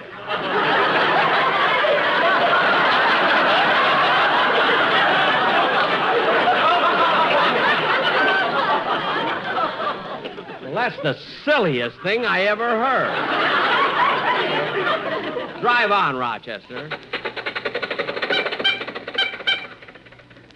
Gee, I'm getting kind of thirsty. Oh, if you're thirsty, Jack, there's an orange juice stand right up ahead. Oh, yeah, look at that sign. All the orange juice you can drink for 10 cents.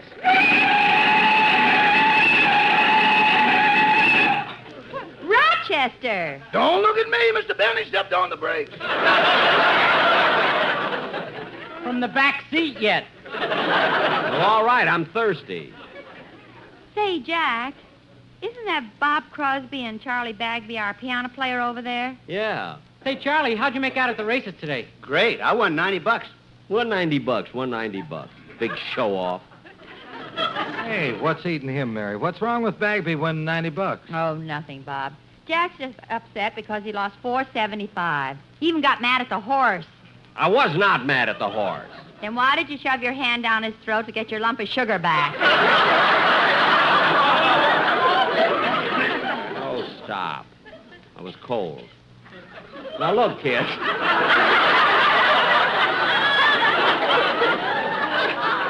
The silliest thing I ever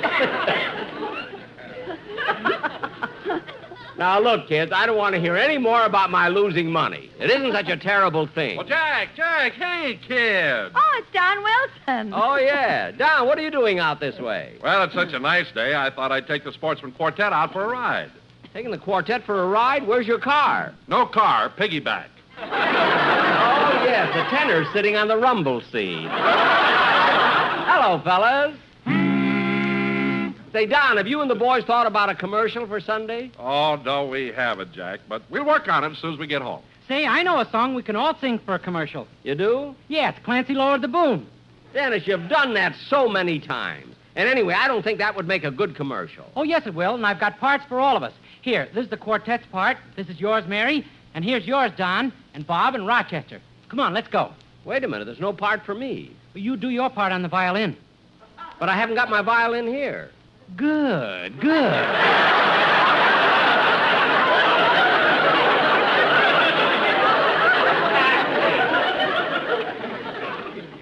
Well.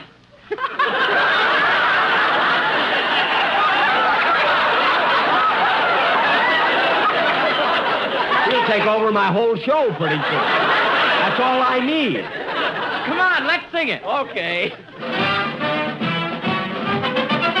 Oh, Clancy was a peaceful man, if you know what I mean.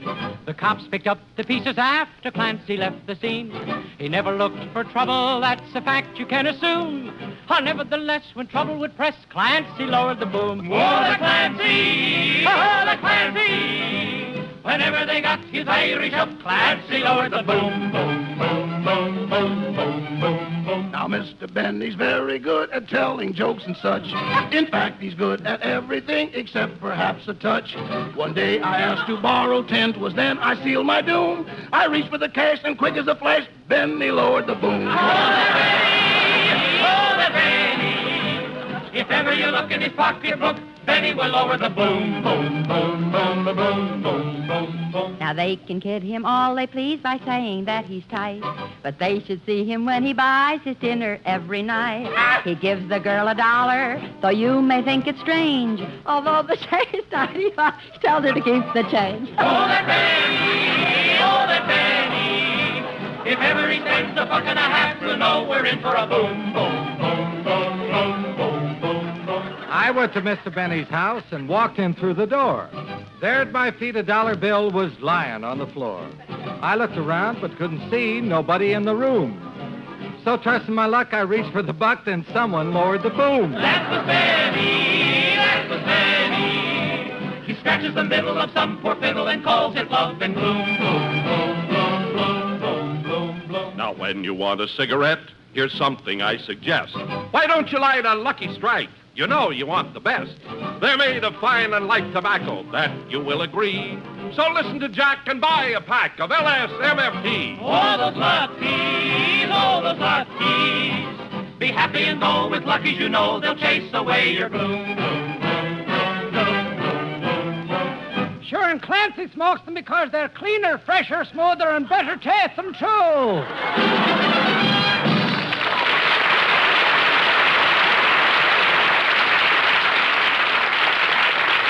Dennis, that was very, very cute. I love those special lyrics. Now, come on, kids, let's all have some orange juice. Well, I've got to run along, Jack. I'll see you later. Okay. Hey, Bob. Bob, wait a minute.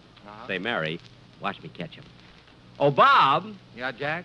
Do you know how to get to the public library? Well, sure. You go back 2 blocks, turn left, and you can't miss it. I ran into the same guy. Oh, go on home.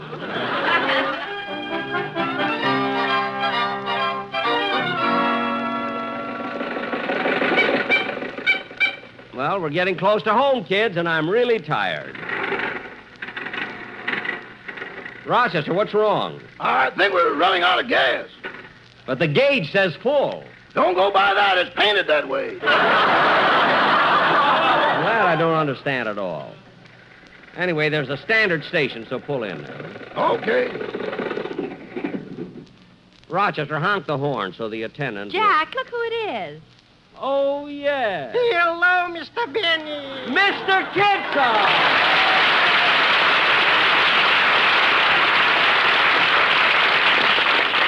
Kitzel, I didn't know you worked in a gas station. It belongs to my brother-in-law. I'm only helping out. This is my first time. Oh, the first time you ever worked in a gas station. Yeah. How do you like it? Ooh. Sometimes you meet such silly people. You do? Yeah, this morning a gentleman drove in with a brand new Cadillac and said, fill her up. Uh-huh. So I put in 582 gallons. 582 gallons? I could have put in even more, but one window was open a little.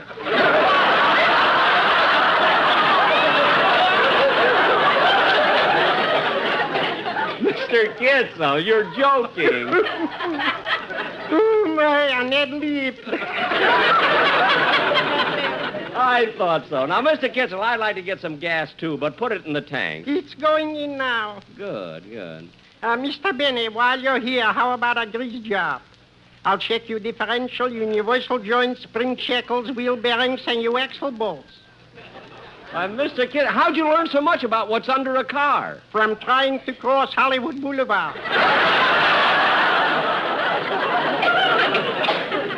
Oh, well, never mind the grease. How much I owe you for the gas, Mr. Kitzel? $4.75.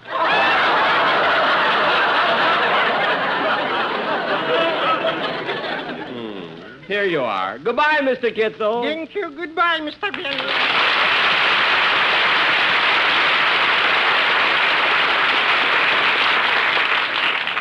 Well, come on, Rochester. We'll drop Miss Livingston and Dennis off and then go home. I want to get to bed.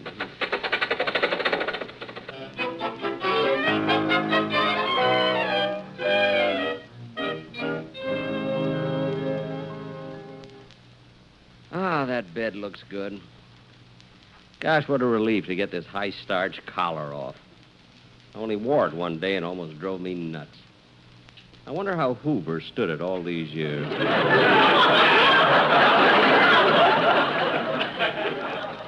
Well, off with my sweater. Off with my shirt. Gosh, when I tell people I used to be a lifeguard, they laugh at me. Just look at those muscles, how they bulge, hard as rocks. I gotta stop wearing them in the shower. The buckles are getting rusty.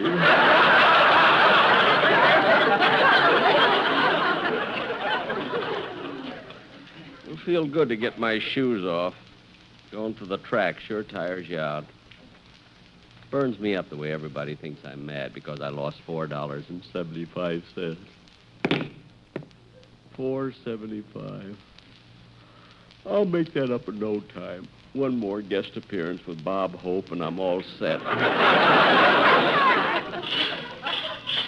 Gee, it's good to get in bed. Yes, sir. Gosh, I'm tired. What a day. Nothing like a good night's rest.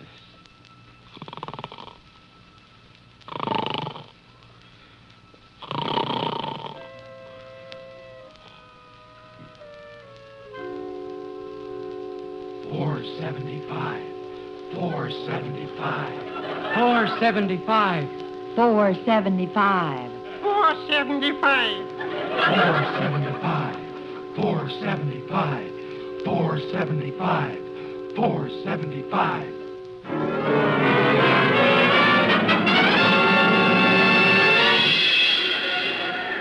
Gosh, what a crowd at the track. Oh, mister, would you like to buy a program?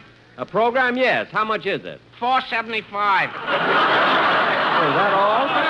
Jack! Oh, hello, Don. What are you doing at the track? Oh, I love horses. In fact, when I was born, my father wanted me to be a jockey. Oh, Don, that's ridiculous. A jockey's only supposed to weigh about 90 pounds. That's what I weighed when I was born.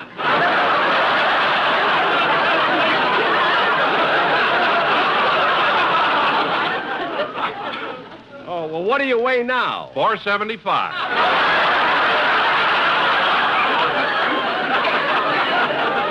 $4.75? I gotta win today. I've gotta win. I gotta win today. The horses are coming out on the track for the next race. Johnny Longden looks nervous on Correspondent. Eddie R. Carroll looks anxious on Rejected. Ralph Neves looks calm on Ambrose. Jack Benny looks crummy on Television.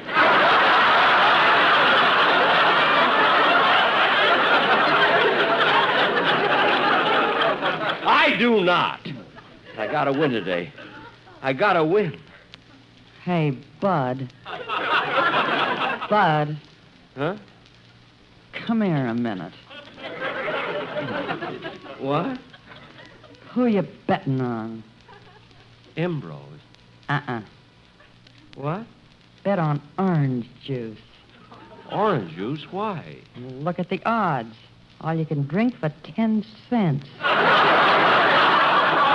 Hey, wait a minute. You're Mary Livingston. You're not that tout. What are you trying to... Oh, look, there's Dennis. Dennis. Dennis.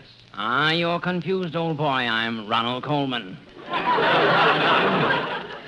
Now, let's see. I wonder if this horse is worth betting on. Wait a minute. You only bet on English horses. Quite. Now, I'd better find out if this one passes the test. Tell me, horse, are you English?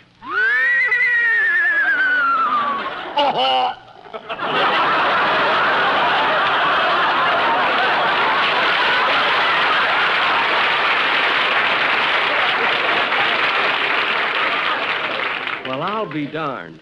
See, that gives me an idea. I'm going down to the paddock and talk to the horses. Here's a horse I'm going to bet on. Hello, horsey. You know, I bet a lot of money on you.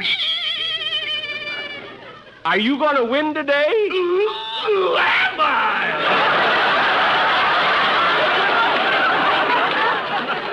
Wait a minute. You're not a horse. If you're a horse, how come you can talk? I can't. The horse next to me is a ventriloquist.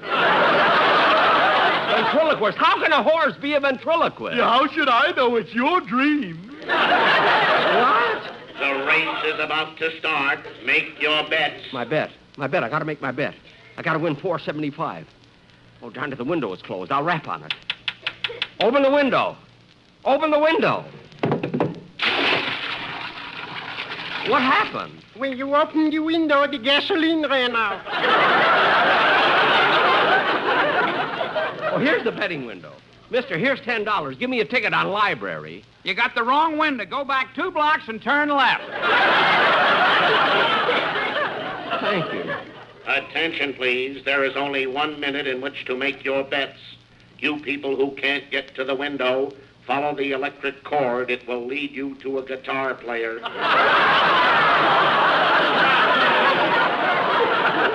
Oh, good. I'll get my bet down. And there they go. Ambrose is in front, a Rejected is second, a Library is third, and Don Wilson is fourth, fifth, and sixth. Fourth, fifth, and sixth? He's running as an entry. Coming around the far turn, a Library is first, Correlation is second, Frank Remley is bottled in and he likes it. Come on, Library. Only 2 blocks more and turn to the left. And now coming into the stretch. Wait a minute. Correlation is having trouble. Correlation can't see the finish line. His blinkers are pitted. Come on, Library. library. Come on, library. And now coming fast on the outside is Clancy. Oh, the Clancy. Oh, the Clancy. Whenever he got his Irish up, Clancy lowered the boom. Boom, boom, boom, boom, boom, boom. Come on, boom, boom. Come on, boom, boom. And now coming to the line of finish is Guayamo, Fisherman, and James Session, and running right behind him is David Niven, who doesn't want to be late for his guest appearance tonight on Jack Benny's TV program. Come on, Niven. Run. If you don't win, I'll lose $4.75. I'll lose $4.75. Come on, run, Niven.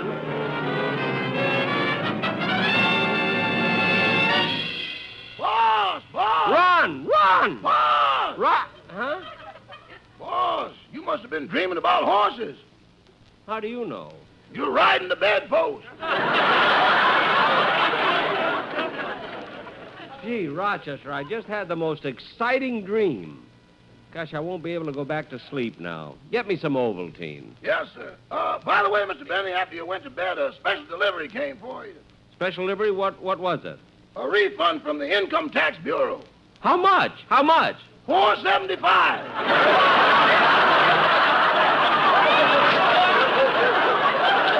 Oh, good. Never mind the Ovaltine. I can sleep now. Good night, Rochester. Good night, boss.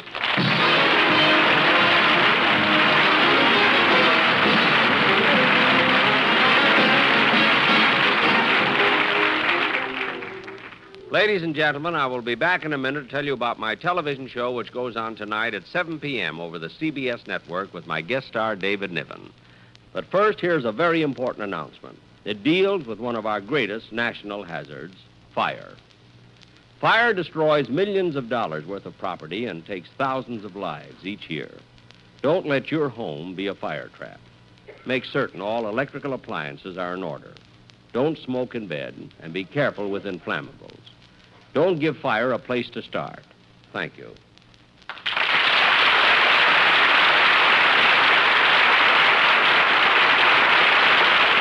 I'll be back in just a minute, but first, here's a word from the sweetheart of Lucky Strike.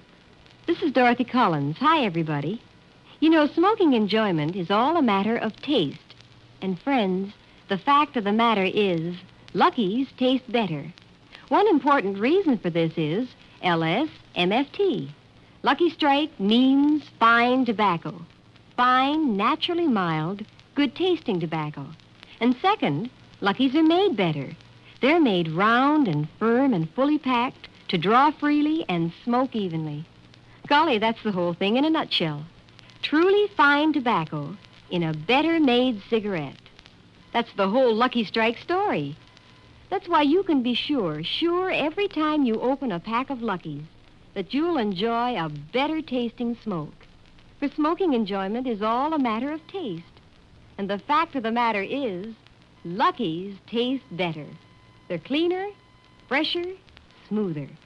Pick up a pack or two next time you buy cigarettes. Be happy. Go Lucky. You'll agree, Luckies taste better. Lucky's taste better. Cleaner, fresher, smoother. Lucky's taste better. Cleaner, fresher, smoother. For Lucky Strike means fine tobacco, richer tasting, fine tobacco. Lucky's taste better. Cleaner, fresher, smoother. Lucky Strike! Lucky Strike! Ladies and gentlemen, tonight I'm doing my television program, and as I said before, my guest star will be... Here he comes, David Niven. Well, I'll be jolly well seeing you soon. Good night, folks.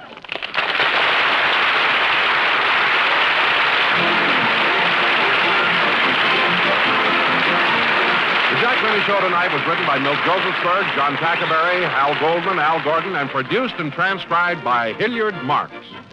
The Jack Benny program is brought to you by Lucky Strike, product of the American Tobacco Company, America's leading manufacturer of cigarettes. This is the CBS Radio Network.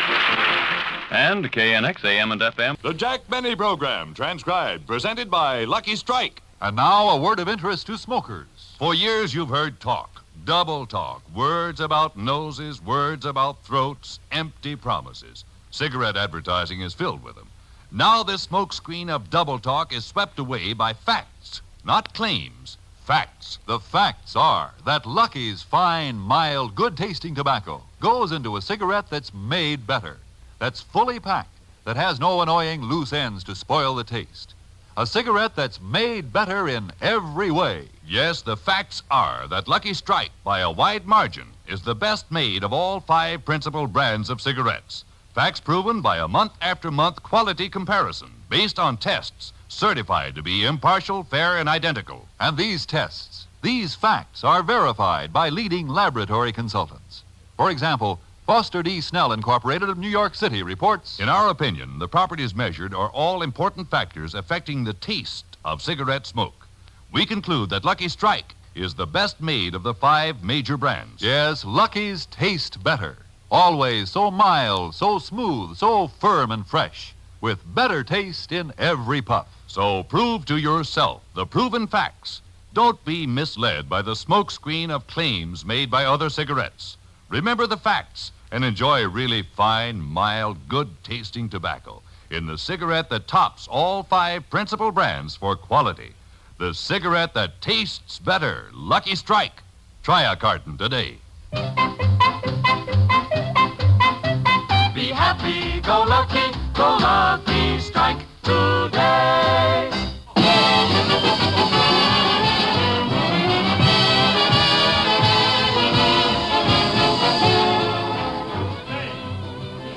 The Lucky Strike program starring Jack Benny with Barry Livingston, Phil Harris, Rochester, Dennis Day, the Sportsman Quartet, and yours truly, Don Wilson.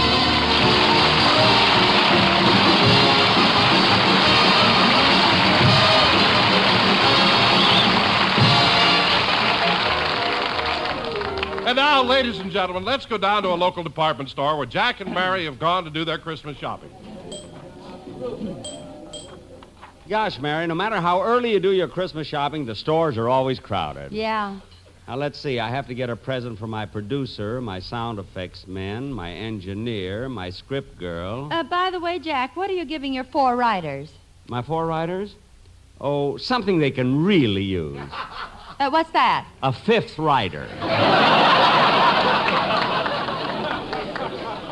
Now, Mary, I know what to get everybody in the cast but Don Wilson. Have you any suggestions? Well, the jewelry counter's over there. Why don't you get him a nice pair of cufflinks? Say, that's a good idea. Come on, Mary. Here we are. Yes, sir. What can I do for you? I'd like to see some cufflinks. Huh? Well, we have a large variety. All these you see here are $1.98. $1.98? Yes, sir. Jack, here's some better-looking cufflinks in this case. Oh, yes. I think Don would like this pair. Huh? They're solid gold. Gold? How much are they? $40. $40? The cheap ones turn green.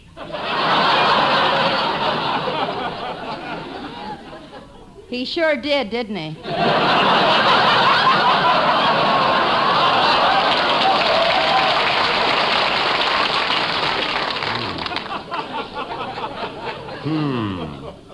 Look, Jack, Don has been with you 18 years. It's about time you got him something nice. You know, Mary, you're right. I'm going to get Don these gold cufflinks. He deserves it. Mister, I'll take these $40 cufflinks. Yes, sir. Does that include the engraving? Yes, we do it right here. It only takes a few minutes. Good. Now, clerk, these cufflinks are for a friend of mine named Don Wilson. So put a D on one cufflink and a W on the other. Yes, sir. Have them gift wrapped and see that Mr. Wilson gets it before Christmas. CBS Hollywood. Yes, sir. Come on, Mary, let's go to the sporting goods section. I want to pick out something for Phil. Wait a minute, Jack. I want to stop at the hosiery counter first. Okay. May I help you? Yes, I'd like to see some nylons, please. Surely. Are they for yourself? No, they're for my sister. Oh, you're buying something for Babe? Yes. Stocking? Uh-huh. What size? 16 and a half. I beg your pardon. What size stocking did you say? 16 and a half. Madam, the boxes don't come that big. Mary, maybe you made a mistake. Babe's feet can't be that large. Yes, they are, Jack. That's why she's in such demand during the grape crushing season.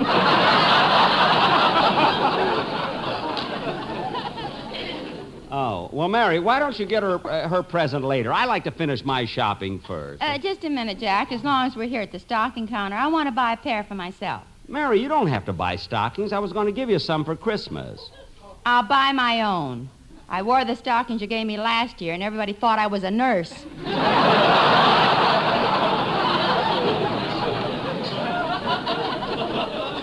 Well, how do I know what kind you want? Now, hurry up, Mary, because I want to pick out something for Phil. Can I help you, young man? Huh? I said, can I help you? Oh, are you a clerk? Just for the Christmas rush. I'm really Glenn McCarthy, and I'm only working here to pay my income tax. Oh. Well, gee, I'd like to get something for my parents. Your mother and father, eh? Yeah, how did you know? Oh, I just figured it out. Oh, well, I think I'll get my mother a new corset. Well, don't you think she should come down and pick out her own corset? Oh, Mother hasn't left the house for 3 days. Was she sick? No, the string broke on her old one. She can't get through the door. Well, that's too bad. Yeah, we were spending a quiet evening at home, and all of a sudden, boing!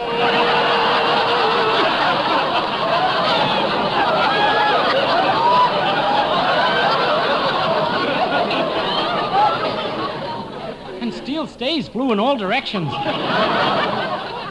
Oh, my goodness. Was anybody hurt? No, but my father got pinned to the wall.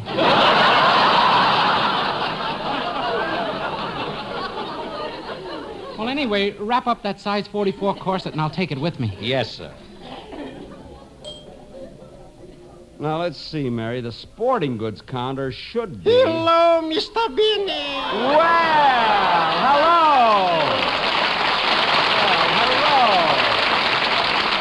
Hello, Mr. Kitzel. I see the Yule time is catching up with you. You too, Miss Livingston? Yes.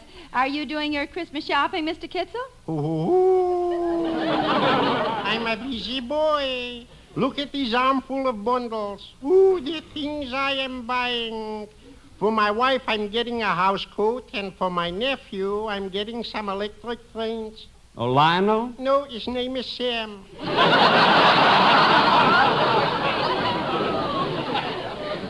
Oh. Well, excuse me, Mr. Benny. I got to run over to the liquor department and buy a present for my brother. I'm going to get him some of that very expensive imported brandy.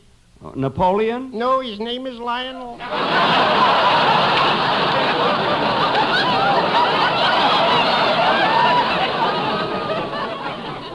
Oh. Well, good to see you. Goodbye, Mr. Benny. Goodbye, Mr. Kitzel, and Merry Christmas. Merry Christmas, Mr. Kitzel. Same to you. You better not pout. You better not cry. Better watch out. I'm telling you why Santa Claus is coming to town.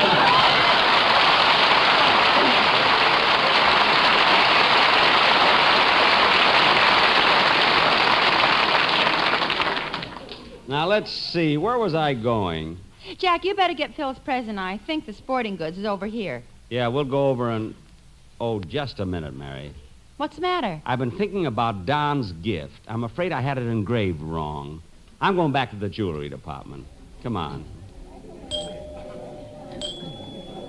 Oh, clerk. Yes, sir? Remember me? I bought a $40 pair of gold cufflinks here a few minutes ago, and I'd like to change the engraving. But, mister, I've already got it wrapped with ribbon and tinsel and everything. I'm sorry, but I want you to change the engraving, so you'll have to open it up. But, mister... Now, please, I'm a customer here. Now, open it up. Okay. Now, what do you want? Well, the way it is now, there's a D on one cufflink and a W on the other. Now, I'd like you to put both initials on each one of them. Okay, I'll go fix it. Jack, that's ridiculous. What's wrong with the way it was? Well, with Don Wilson, it's the only sensible thing to do. See, when Don wears them, people will see the D on one cuff link, and they'll be curious to see what's on the other one. And I want to save them that long walk. Now, clerk, wrap it nicely with the tinsel and the ribbon. I'll wrap it. Come on, Mary. Now we can go to the sporting goods department. Well, here we are. Gee, they sure have a nice assortment of guns and hunting equipment, Jack. Yes, I think I should be able to get something for Phil here. Oh, clerk! Well, you're back again this year. Would you mind helping me? Certainly. Across which aisle? Now, don't be so smart. Jack, don't start an argument with him. Just buy Phil's present. Look, I came here to get something for a friend of mine. Now, he's the rugged type. Well, there's always camping equipment. Does he sleep outdoors much? Yeah, sometimes right in front of his house.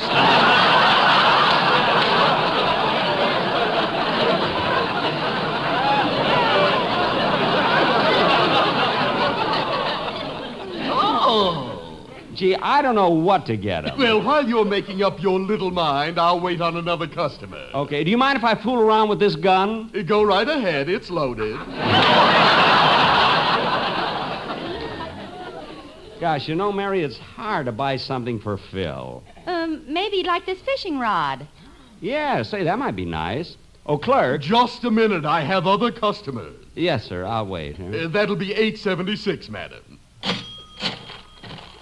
Gee. Have you decided on that tennis racket, young man? Good. That'll be $12.75.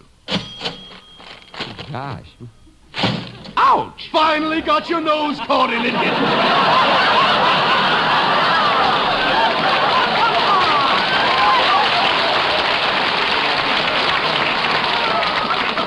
Never mind. Just give me that fishing rod. Now wrap it up and I'll call for it later. Come on, Mary. Well, don't say anything. Here comes Phil now. Hiya, Jackson. Hello, Livy, you little fugitive from the doll counter, you.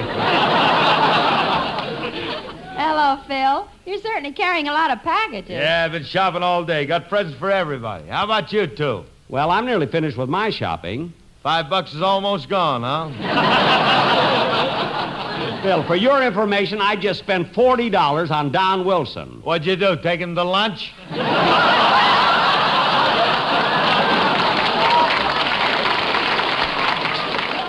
No, I... Look out, Phil. One of your packages is slipping. Huh? Yeah, there it goes.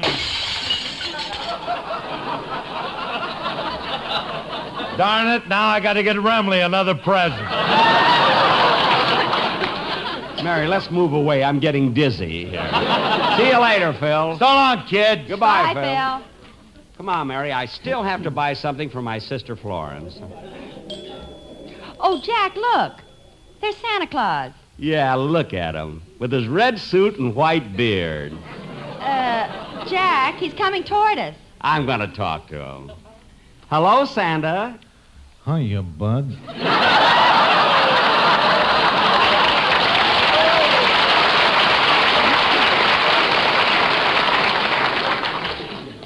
Huh? Long time no see. Come on, Mary. Let's get away from here. Jack, wasn't that the... Yes, that's the tout I always see at the racetrack. Imagine him, of all people, being Santa Claus. Let's see. I think I might get something for my sister. Oh, Jack! Oh, hello, Don. Oh, hello, Don. Oh, hello, Mary. Oh, gee, what trouble I'm having in this store. Wish I didn't have such a big stomach. Why? Well, it seems there's a piano missing, and they've searched me 3 times. Well, it's your own fault, Don. You should diet once in a while. Yeah, I guess so. Oh, say, Jack, I'm glad I bumped into you. Do you think our sponsor would appreciate an unusual gift like this? Don, what's so unusual about that? It's just a clock. Oh, no, Mary. It's not just a clock. It's a syncopated clock. A syncopated clock? Yeah, I'll show you how it works. Wait till I wind it up.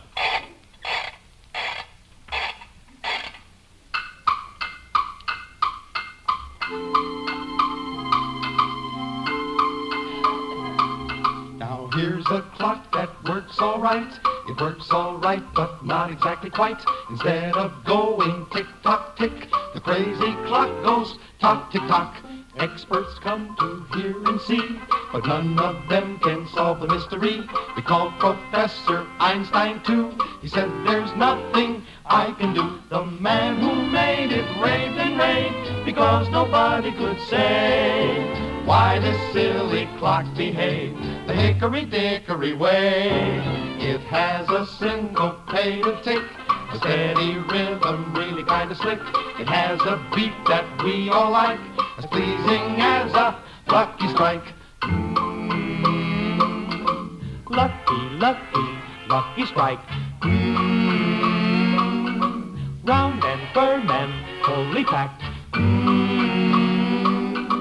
Better tasting, that's a fact. So let's light up a lucky, puff on a lucky strike, the smoke that Oh, darn it, it's running down. I'll wind it up again.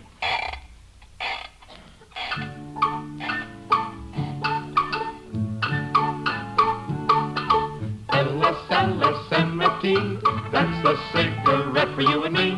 Round and firm and fully packed. There's no loose ends, and that's a fact. LSMFT, better tasting, try one and you see. Here's the smoke that you will like, so let's all light up Lucky Strike. Puff on a lucky.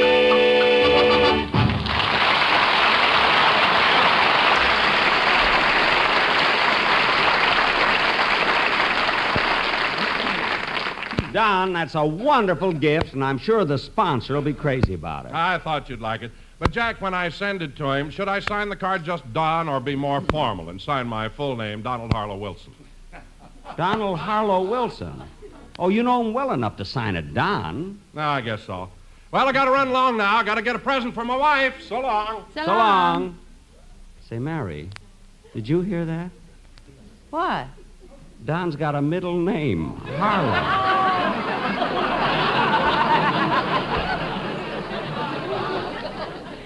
I didn't know that. So what? So what? Mary, his cufflinks. Don would never forgive me if I left out his middle initial. Jack, you mean you're going... I'll be back in a minute. I'm going to get that engraving changed. Oh, clerk. Yes, sir. What can I... Oh, it's you again.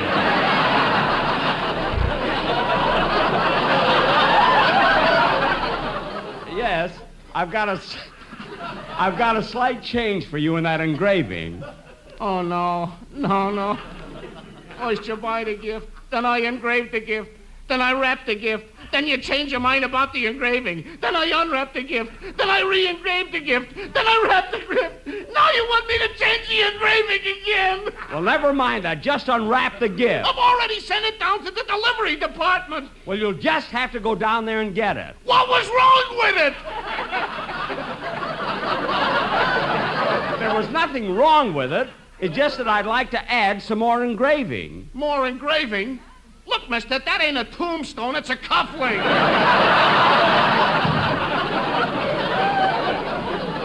I know. I want to add his middle...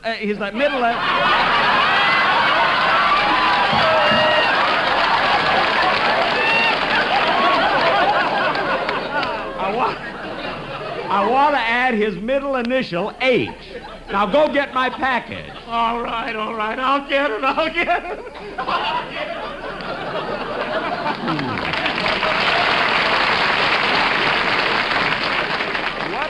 What an eccentric character. Well, Mary, that takes care of that. Well, thank heaven. Now let's finish your shopping. Say, Mary, what do you think I ought to get for my sister Florence? Well, I don't know. Lingerie might be nice. Yeah, say, that sounds pretty good. Oh, look, Jack. There's Rochester doing his Christmas shopping, too. Yeah. I want to see what he's getting.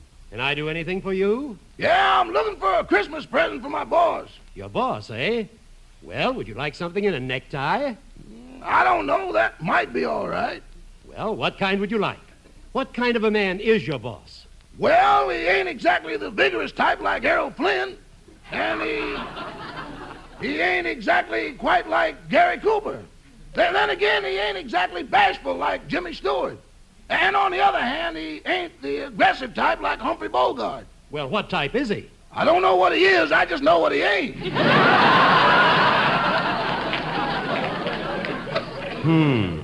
Well, here's a nice necktie that will fit any type of man. And it's only $3.50. $3.50. That isn't too much to spend on a present for your employer. Oh, it isn't that I don't want to spend the money, but I just can't afford it. He doesn't pay me much. Oh. Well, then here's a nice tie for 79 cents. How much down?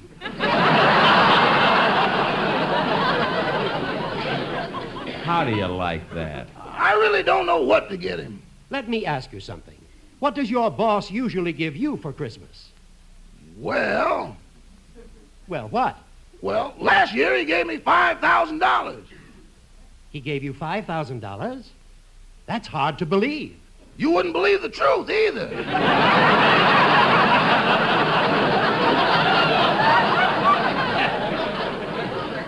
Come on, Mary, let's go. Oh, Mary, I just thought of something about Don's cufflinks. Not again. Come with me. It'll only take a minute. Oh, clerk. Here's the package. I got it up from the delivery room, and I added the extra initial. Oh, that's too bad. I want to change the cufflinks. What? Instead of the $40 ones, I'll take the ones that cost $1.98.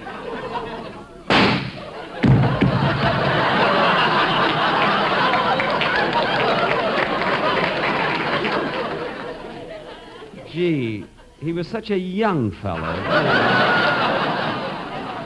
Well, I'll take the $1.98 cufflinks and put the money in his hand. Come on, Mary, let's go. Jack, if you're going to buy lingerie for your sister Florence, I know just Mary, the kind that... Mary, look. Where? In the toy department. There's a little boy climbing up on Santa Claus's lap. Oh, yes. Let's listen. Hiya, Sonny. Hello, Santa Claus. What would you like St. Nick to bring you for Christmas? I'd like a toy. What kind? A bicycle. Uh-uh.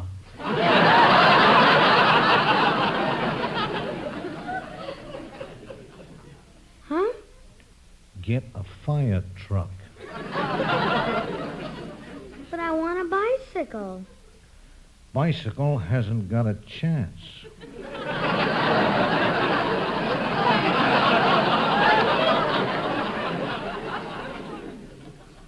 Why not? Bicycle tires.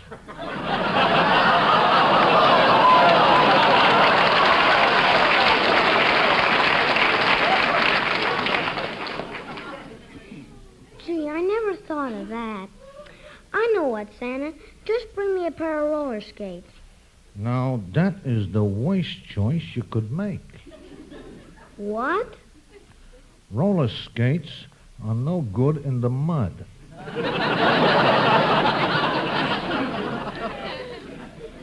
Well, in that case, I know what I'll do. What? Come here a minute.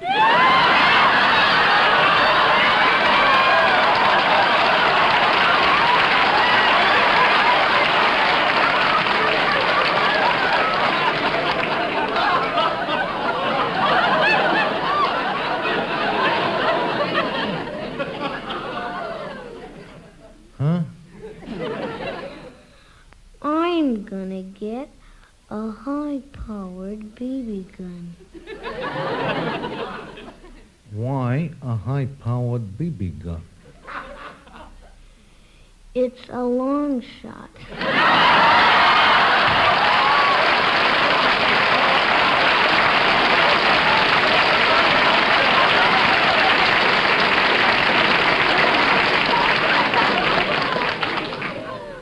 Okay, good luck, Sonny, and Merry Christmas.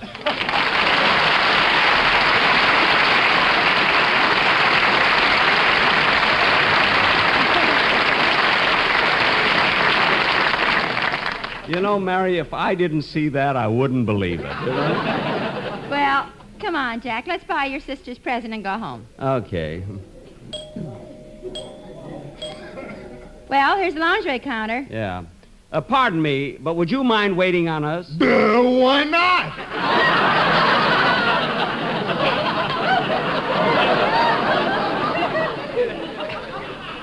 Your money's as good as anybody's. Well, could you show me something in silk lingerie? Certainly. What's your size? Well, they're not for me. They're for a sister, size 34. Okay, here's a whole box of them. Will you lay the lingerie out for us, please? Just a minute till I put my gloves on. Gloves? Touching that stuff with me bare hands makes me a nervous wreck.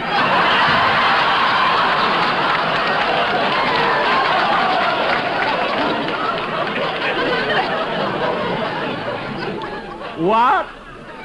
Especially the black ones. Look, mister, we haven't got all day. Show us something in a size 34. Okay. Here's a nice little garment. A genuine, pure silk nightie. Gee, that's awfully pretty. I think this would be very... Wait a minute, mister. What are all these little loops on the bottom of the nightgown? The loops? Yeah, the loops. Yes, what are the loops for? When you go to bed, you hook them over your toes so the nightgown won't creep up on you.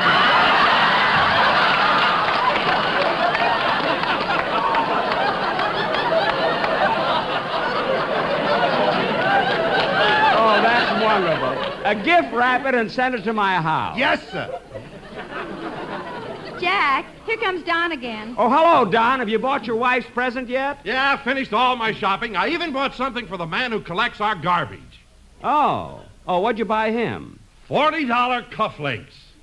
Don, $40 cufflinks for a man who just collects your garbage? Jack, the only others they had were $1.98, and I wouldn't give them to a dog. Well, you can start barking, brother, and Merry Christmas. Merry Christmas, Fido. See you later. Come on, Mary, let's go home. Ladies and gentlemen, industry can produce the bombers and munitions, but only you can give the blood that is needed so badly. Make that appointment today. Call your local blood bank. In the Los Angeles area, the telephone number is Dunkirk 4-5261. Thank you. Jack will be back in just a moment, but first... Lucky's taste better. Yes, there's better taste in Lucky Strike because Lucky's fine, mild, good-tasting tobacco goes into the cigarette that tops all 5 principal brands for quality. Lucky Strike. These are not just claims. They are facts that prove Lucky's are made better in every way. Facts verified by leading laboratory consultants. One of these, Froling and Robertson of Richmond, Virginia, reports, it is our conclusion that Lucky Strike is the best made of these 5 major brands. So don't be misled by the smokescreen of claims and empty promises made by other cigarettes. Remember the proven facts of Lucky Strike quality. Enjoy the mild, rich taste of fine tobacco in the cigarette that smokes smoother because it's made better. The cigarette that tastes better. Lucky Strike. You'll prove it yourself by trying a carton of Lucky's today. Be happy, go lucky, be happy, get better taste, be happy, go lucky strike today.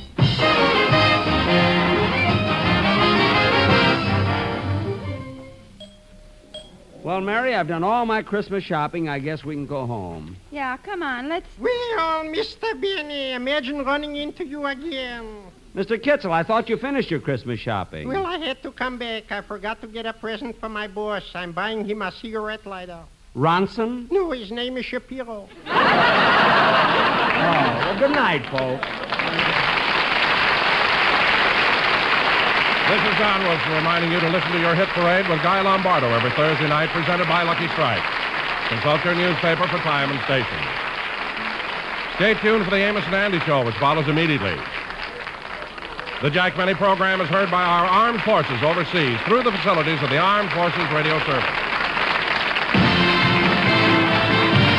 Transcribed. This is the CBS Radio Network.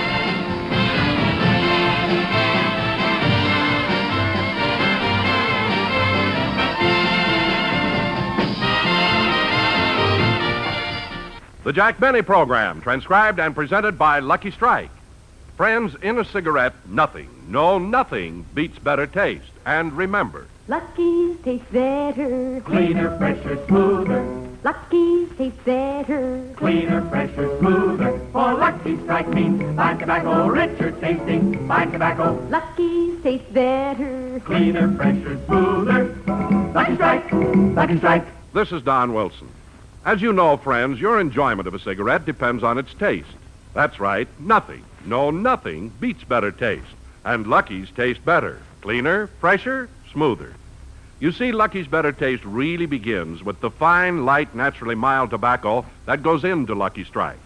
Yes, LSMFT, Lucky Strike means fine tobacco. Then, too, Lucky's taste better because they're made better.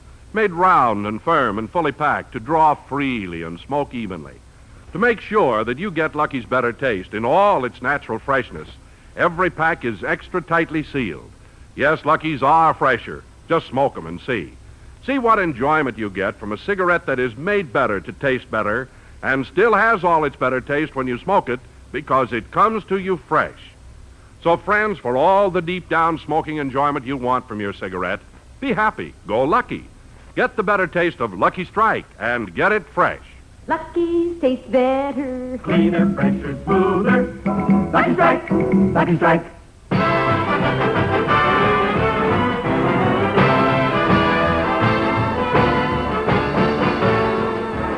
The Lucky Strike program starring Jack Benny with Mary Livingston, Rochester, Dennis Day, Bob Crosby, and yours truly, Don Wilson.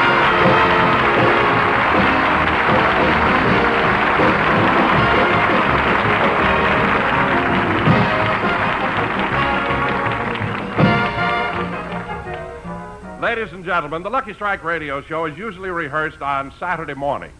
And after the rehearsal, it's customary for the cast to gather in the drugstore across the street for a light lunch. As our show opens, Dennis and I are just entering the drugstore. Oh, we're the first ones here, Don. Yes, Dennis. Jack and Bob Crosby had to stay to discuss the music. I'm glad it's not too crowded here. We can get seats right away. Yeah. Where'd you like to sit, Dennis? Table or at the counter? Oh, the table. It's too dangerous sitting at the counter when you're eating with Mr. Benny. What do you mean, dangerous? When the check comes and he runs for the door, he always knocks me off the stool.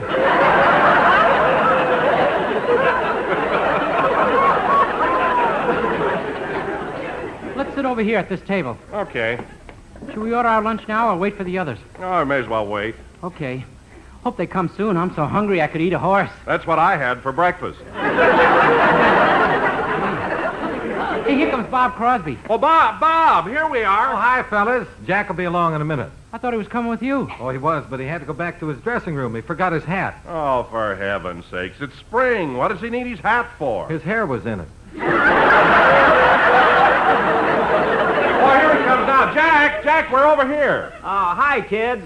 I didn't expect you to be at the table here. I thought you'd be sitting at the counter. I'm still black and blue from the last time. Sit down, Jack.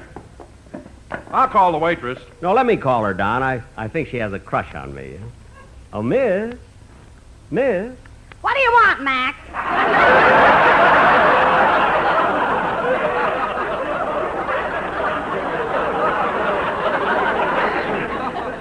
We'd like to order. How about some menus? We haven't got any. Well, how do we know what to order? It's tattooed on my arm. When you rolled up your sleeve, I thought you were going to hit me. I'll tell you what, I'll have a roast beef sandwich and coffee. I'll have the same. I'll have a roast beef sandwich, too. What do you want to drink? And oyster malted milk. An oyster malted milk? Uh-huh. Dennis, that is absolutely ridiculous, ordering an oyster malted milk. You're right. This month hasn't got an R in it. Look, Miss, get him anything at all. Okay, I'll bring him what he had yesterday. What did he have yesterday? Chicken soup. Well, that sounds sensible. With a live chicken in it? Look, bring him anything.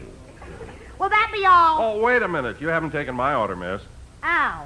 What'll you have, Titanic?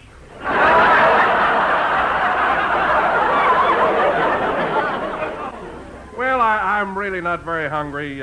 Just bring me what I usually have. I can't. Why not? The fellow who helps me carry it in is off today. Well, then just bring me a ham sandwich and a Coke. Okay. Say, Jack, I meant to ask you something. When do we go off the air for the summer? Oh, Bob, we do our last radio show next Sunday. Oh, gee, I hope I don't forget. Forget what? To wake Remley up and tell him to go home. Yeah, don't forget. I don't want to pay the janitor for dusting them all summer. By the way, Bob, what are the boys in the band going to do during their vacation? Well, Charlie Bagby's going back east to his brother's farm, and Fletcher is taking an auto trip around the country, and my drummer Sammy is going to Leavenworth for 3 months. Leavenworth Prison? Mm-hmm. You see, he's Willie Sutton's summer replacement.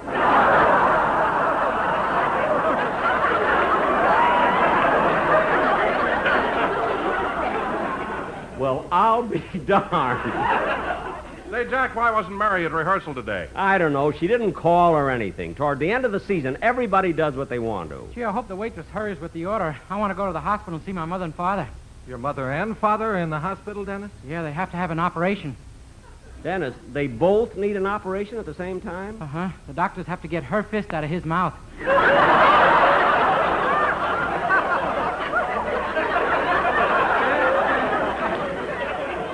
What? Yeah, and it's all your fault. My fault? Last week I decided to quit your show and I was talking it over with my mother. Well, how does your father fit into this? He took your side. Oh, and that was when your mother... Yeah, for years she's been telling Papa, one of these days, and this time, pow, right in the kisser. Dennis, I don't believe one word of it. Here's your grub.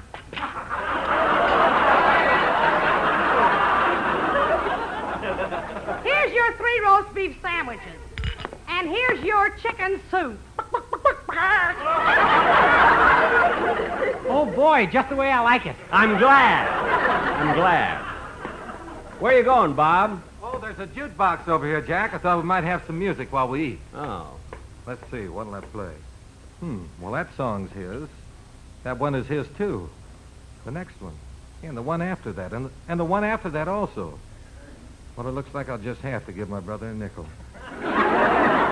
Hey, look, they got one of Dennis Day's records, Blue Gardenia. Hey, Denny. What? They've got one of your records on this jukebox. Well, don't just stand there. Play it. Okay, I will.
Dennis, I gotta buy one of those records. Your voice really sounds great on it. I mean, don't get me wrong, kid. Your singing is always wonderful, but it sounded even better on that record. Well, that's because that day I made it, I had an oyster malted milk. Oh, quiet. Well, everybody's finished. I'll get the check. Oh, no, Bob. I'll take the check. Oh, Don, let me take it this time. Bob, I really think I ought to pay the check today. No, Don, I feel that I should. Well, I feel I should. Why are you so quiet, Dennis? You cheap or something? Huh? Gee, I was just going to ask you the same thing. Well, you fellas settle the check. I'm going home. Me too.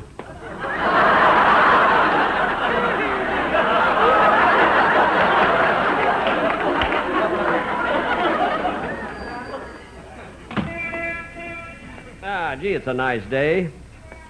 I think I'll walk home. There goes Jimmy Stewart in his Cadillac. Hey, there goes Mickey Rooney in his MG.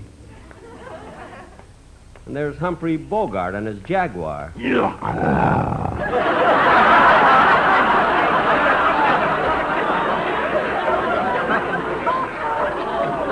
ought to keep that thing on a leash. When you say I beg your pardon, then I'll come back to you. When you ask me to... Hey, look at that theater marquee.